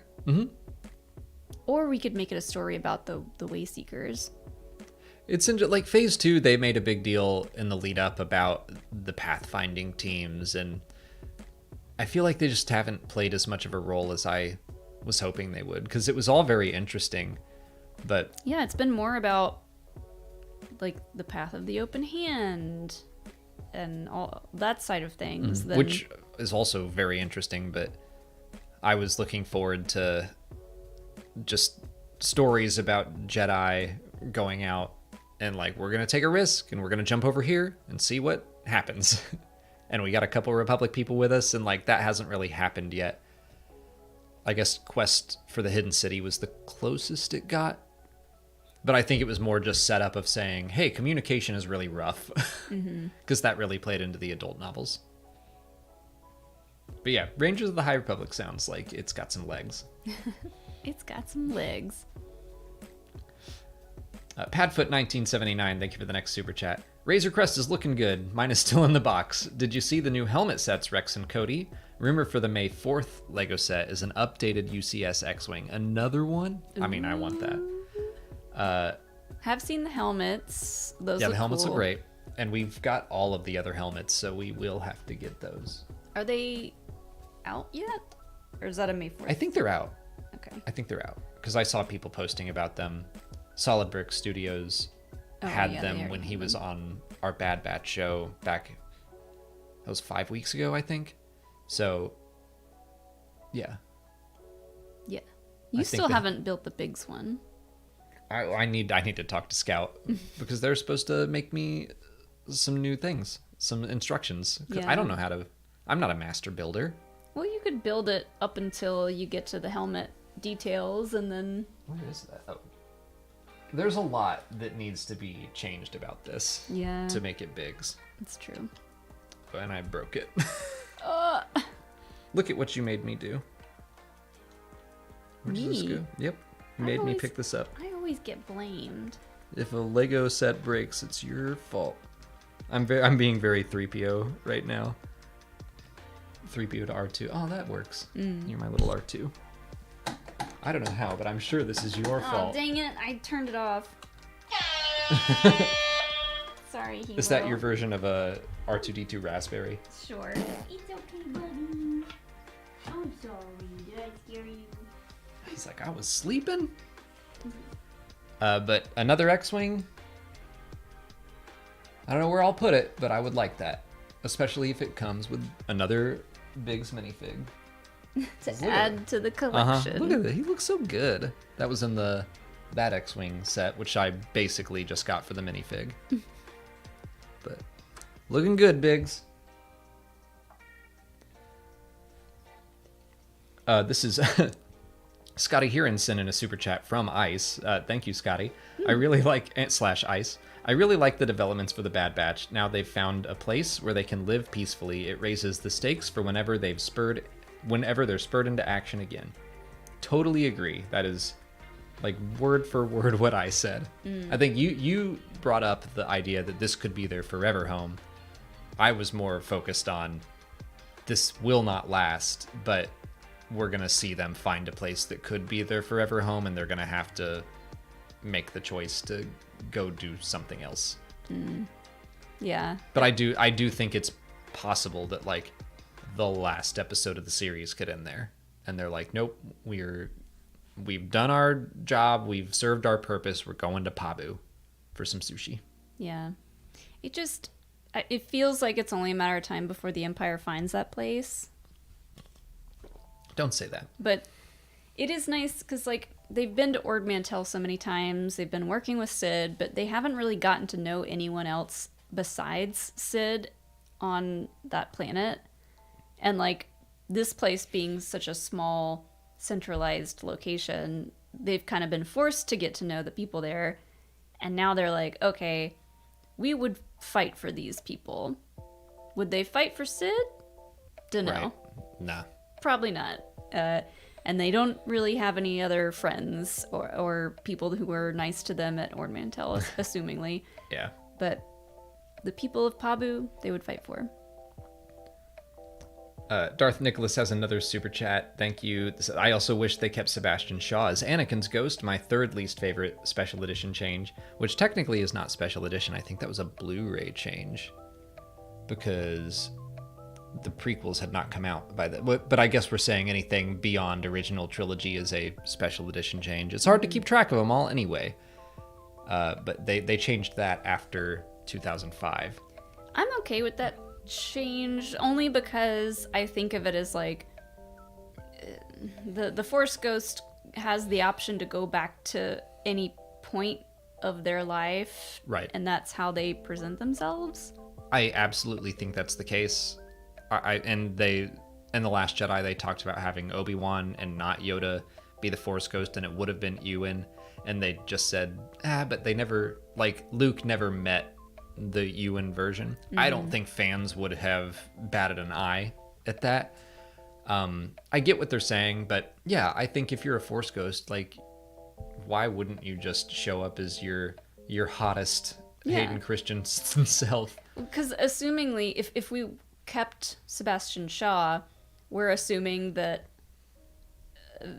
Anakin/Vader dies and then assumes what he would look like if he hadn't been awfully That's true, yeah. burned. He's never looked in a mirror and been like, that's what I'd look like. He would just assume that that's what I should have looked like if I hadn't been burned and had my limbs chopped off. I'll go with that instead of like, I'm going to go back to my hot days. My hot Hayden days. Right. It'd be funny. Okay, I'll accept the choice of if they update it again, Hayden shows up as a Force Ghost, and then Alec Guinness looks over and is like, oh, and then he turns into Ewan, and then Yoda's like... does a little snap, and he changes into his Ewan McGregor self. And Yoda goes, oh, wait a second, and then he's like super hot Yoda. Like the hottest Yoda we've ever seen. Is it smooth Yoda? Yeah, it's ketamine Yoda. Ketamine Yoda? I still don't even know what that means. And everybody's like, no, don't. All the other ghosts are like, you ruined it. Stupid Yoda. Oh, maybe he changed his self into Baby Yoda, or baby version of the version everyone loves. The version of old Yoda as a 50-year-old. David baby. McKay says Phantom Menace puppet Yoda. Yeah, that's the hottest Yoda. Sure. His hair is. That's the bravest. He Yoda. has a little so more brave. hair. I'm the Stein. Thank you for the next super chat. Nomi Sunrider would be my favorite D-list character. Love that. What shoes do you think she would wear? Nomi Sunrider wears whatever shoes she needs to wear to get the job done. Cool boots. If they're dirty shoes, it's okay, and no one judges her for them. Maybe. Or maybe she has lots of cool pairs of shoes for every probably occasion. Does. I do like Nomi as a pick. don't hear a lot of love for Tales of the Jedi these days because they're 20 years old almost. I think those are a 94, 95 comic. Calm Like a Bomb, aka 12th Dragon, thank you so much for the next super chat. What is your biggest question of Star Wars? Mine is Yoda and Grogu's species name. We know so many others, but not this huge character. I don't think we're ever going to learn it. I think it was an intentional choice just to keep some mystery around them. Yeah. Or if we do learn it, it's still a ways off. Well, I think now my biggest question is like, how does time work, and what days of the week are on what planets, and do they have calendars? What do those look like? That's kind of the funny thing of when you introduced Hong's Day, and it's like, okay, that's fine for Coruscant, but the second you start to talk about time in Star Wars, like everything falls apart. Yeah, when they first mentioned Bendu Day, I thought it was like a holiday, like Boonta Eve. But now I realize it's just a day of the week, and that opens up a whole can of worms. But in all reality, it is funny that they have a day named after like an immensely powerful force being. Yeah. I don't think people know that, but in reality, I tend to not question too much about Star Wars, honestly. Like, if it's something new, like if it's a new movie or a new show that we're watching and something really weird pops up, I'll question it for like a week and then I'll be fine with it. I kind of feel the same. I don't know why I'm like that, but I just like accept most of what's thrown at me. A lot of questions I have are questions I know will get answered, like, is Buryaga okay? It's like thinking about the future. That'll definitely be answered. Right, exactly. And they're just questions that were intentionally set up. I'm trying to think of something that I don't know if we'll get the answer to. He's going to be in the Acolyte. Maybe. I can't think of anything that's just... I spend so much time answering other people's questions. I have no time for questions of my own. Well, I enjoy little bits of mystery like Yoda's species. I enjoy that about Star Wars, and I enjoy the idea that maybe one day they could put that into canon, but until then, it's a giant mystery, and we can just sit and ponder and try to guess what it is, where it is, all those questions, and it's just fun. I'll throw out who is the Prime Jedi. Like, as I'm currently working on the updated 2023 canon timeline, there's just so little in the prehistory / Old Republic era. There's just no actual story there, so everything that exists is kind of tangential stuff we've heard about in other stories. I'm starting to think that characters like Tar Vizsla and the Prime Jedi, they're never going to go into detail about, because they're supposed to be these great examples of whoever they were at the time. But if they introduce them further than that, they're going to have to show all the flaws that they have, and then you start to say, okay, well then why were they a Prime Jedi if they have this or this or this flaw? It's like what they did with Luke. I think I agree with you on the Prime Jedi. I kind of like this mythical figure of like, we don't fully know how it started, or that's just a figurative, metaphorical symbol of what the Prime Jedi should be. I don't know. Tar Vizsla, I would like to see his story. I don't consider him, I don't put him up on a pedestal. I'm like, I bet there was some stuff. I just, because of today's episode of the Star Wars show and how I have not watched that Filoni and Favreau talked about the history there, I don't think they're going to go into it. Well, they might not, but someone might. Someone. It's I don't know who it's up to on whether or not that's allowed, because it sounds like Tar Vizsla was only part of the story because George Lucas was like, oh, I guess we gotta give a backstory to the Darksaber or whatever. Sure, there was a half Jedi, half Mando. No one cares about who he was, though. Well, he didn't make any of that up. That was all Filoni. Well, working with George, though. Tar Vizsla was Star Wars Rebels. Well, he talks about it in the Star Wars show. Oh, does he? Mm-hmm. Oh, that's cool. Well, I haven't watched it yet. A little bit. That's cool. Like, I do like the idea that... I love hearing that people had those ideas and they never got put on screen. So that George had a hand in, like, where the Darksaber came from. It was cool. More... It sounded more like... We can't just have a vibroblade be equal to a Jedi's lightsaber. So now we have the Darksaber. And here's a little bit of backstory just because it all seemed very forced by, like... I could just imagine George being like, whatever, I don't care. No, that sounds like him, because what little we knew about Darth Bane before the Bane trilogy came out, those books, I don't know why George Lucas felt the need to write the name Darth Bane down, but he was like, and then Darth Bane wrote the Rule of Two. And so, like, he wrote all that down during the Phantom Menace. But... He was probably reading Batman comics. Yeah. And he was like that Bane, name. that's I like that name. A big, strong guy, huh? Yeah. Darth Nicholas has 3 super chats here. I'll just read them. Thank you, Nicholas. Everyone's talking about Nomi Sunrider, but let's not forget about her daughter, Vima Sunrider. I'm surprised Vima didn't go after Hagan after what he did to Ulick. Nicholas loves to write things that even I'm like, I forgot all that. I'd like to see both Sunrider stories come to a conclusion. I love the way Bad Batch distinguishes commandos from regs, especially how they are portrayed as far less chatty, if at all, giving off a creepy, silent aura in the process. They seem more prone to obedience to chip enhancements. Also, I would imagine clone commandos regarded themselves as superior and looked down on their reg brothers throughout the entire Clone Wars, kind of like the Bad Batch initially did and still does for the most part. I still think of them as the senior varsity frat bros that are just like, at this point, they're too afraid to say anything because they see what's happening to all the regular clones and they're like, oh man, we gotta keep it together if we want to keep our jobs. Yeah, let's just be quiet. But before that, in the height of the clones being clones, I think they were just like the varsity bros who were just good at everything and they're just kind of giving everybody else crap. I would like to think Gregor was not like that. Delta Squad, maybe, but we didn't spend enough time with them to know.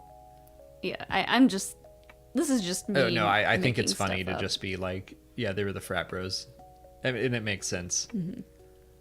But yeah, I do like their portrayal. They give off a special aura, and you're just like, it's not good when they're around. It was also good to show them in the Zillow Beast episode and be like, oh, whatever that is messing up the clone commandos. Mm-hmm. Like, this is a problem even for our heroes. Yeah. Super Princess Kai, thank you for the next super chat. I never thought I would see a natural disaster in Star Wars like the latest episode of The Bad Batch. Quite scary. An earthquake and tsunami. Oh yeah, the wave was scary. Yeah, the way that it like sucked all the water out first. Which I don't know much about tsunamis, but I assume that's what happens. I think so. Yeah. It looked really scary and devastating. Star Wars is like, we don't care about being realistic unless we want it to be terrifying, and then we'll make it super realistic. I think I read, it was either on Twitter or it was in the YouTube comments, someone was like, I am a survivor from a tsunami, and this episode gave me PTSD. That sucks. So it was supposed to be very scary, and it was, and I bet there are more people out there like them who saw this episode and were like, oof. Oh yeah, I thought it was very scary. Yeah. Especially coming off the heels of like the avalanche last week. And yeah. Oh yeah, I didn't think about that. And Rich McConville, thank you for the last super chat here, and we're gonna go eat some dinner so Molly can get to her hangout. But as someone who watched the original trilogy in theaters when they were released in the 70s and 80s, I have no problem with the change to Anakin's Force Ghost. Hayden was Anakin for 2 movies and Sebastian for 2 minutes. That's true. Honestly, yeah, it's not something that bugs me. I think at the time I was like,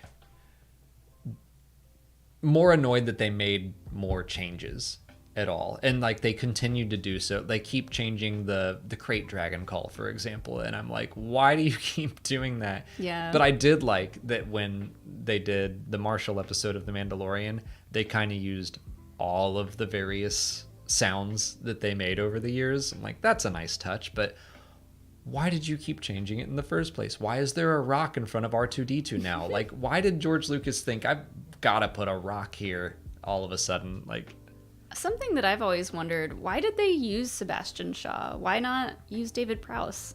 He's right there. I don't know. I don't think... Was he not giving enough face? Probably. I don't think they had the best relationship. Oh. That makes sense. From what I have just read. Who are you talking? Like Prowse and Lucas and just okay, in general. Like, I think Prowse thought that in A New Hope, his performance was the Darth Vader performance. He didn't know he was going to be voiceovered. Yeah, okay, this is sounding more familiar now. He was like, I put a lot of heart into those points. He did. But, yeah. So, I don't know if that played into the Return of the Jedi part, but I think they... And I don't know how big Sebastian Shaw was at the time. Like, I wonder if they wanted someone kind of recognizable to be Darth Vader. I honestly have no clue. Yeah. I don't know what else he's been in, honestly.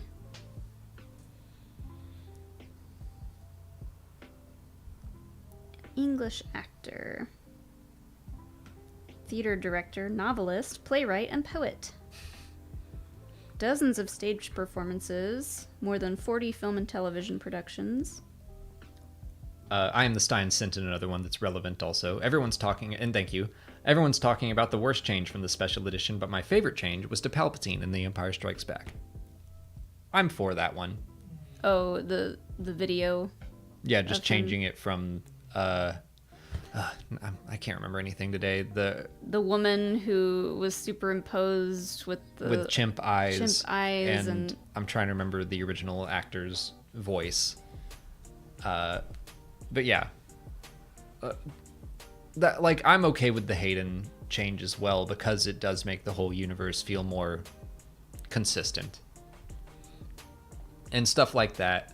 Little bits of adjusting effects. The fact that they removed the matte lines from TIE Fighters in A New Hope, I'm like, yes, do that. He was part of the Royal Shakespeare Company for a long time. Nice. So he was in stuff like Macbeth, King Lear, Hamlet, bunch of cool plays, Much Ado About Nothing. I say cool plays. I don't know. Are they cool? They were Shakespeare, weren't they? I guess. I don't know. We don't see many plays. And Darth Nicholas sent in one more. Thank you, Nicholas. Do you have the Marvel Comics app? I do not. I can't remember if you said comics were your favorite medium or format. They're not. But regardless, the app is a great resource for accessing obscure and classic Star Wars comics. I use Comixology for the most part. I think I used the Marvel app for a minute, but just Comixology has made it a little simpler. Mm-hmm. But honestly, I think comics are my least favorite format. They're a little loosey-goosey. Some of them are great. Like, when they're great, I love them. But for the most part, I feel like if I didn't have this channel, I probably wouldn't read all of them every month. But since I've made that my life's mission to keep up with everything. Slave to the algorithm. Not the algorithm. Slave to the IP. I guess, yeah. Like, most comics, I feel like I read them and I'm like, neat. But then sometimes the old Darth Vader 2017 by Charles Soule will come along. Like, really, Charles Soule, I really love his stuff. I think it's worth it that you read them all just for the pure fact that you do find the gems in there. Yeah. The ones that you really dig and the ones that really get into something that you love. Like, that makes it all worth it. I mean, that's how I feel about Star Wars in general, is that it's worth it to try everything, read every book, because occasionally something will surprise me and I'm like, I probably wouldn't have read this if it weren't for the channel. Mm-hmm. And I'm so glad I did.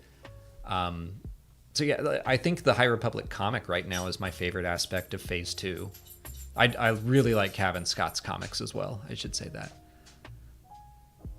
But yeah. And now Lindsey Brown has sent in another super chat. Thank you, Lindsey. Have you seen the David Prowse Green Cross Code Man safety clips? He calls some kids idiots, if I recall correctly. I have not seen that. Okay, Yes. Hilo. I would love to see that. I'm gonna have to look. Can look that up. But no, I have not even heard of that.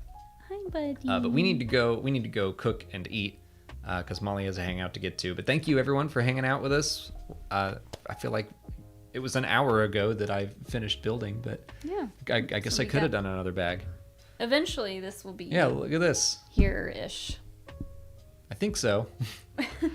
But thank you all for hanging out with us, and thank you so much for the super chats and the channel support. We will be back streaming on Wednesday for the shoe. This is the shoe. This is the shoe. Yeah. We'll have plenty of shoe updates by next week. Yeah. I should have new shoes by then. But thank you all so much, and may the force be with you.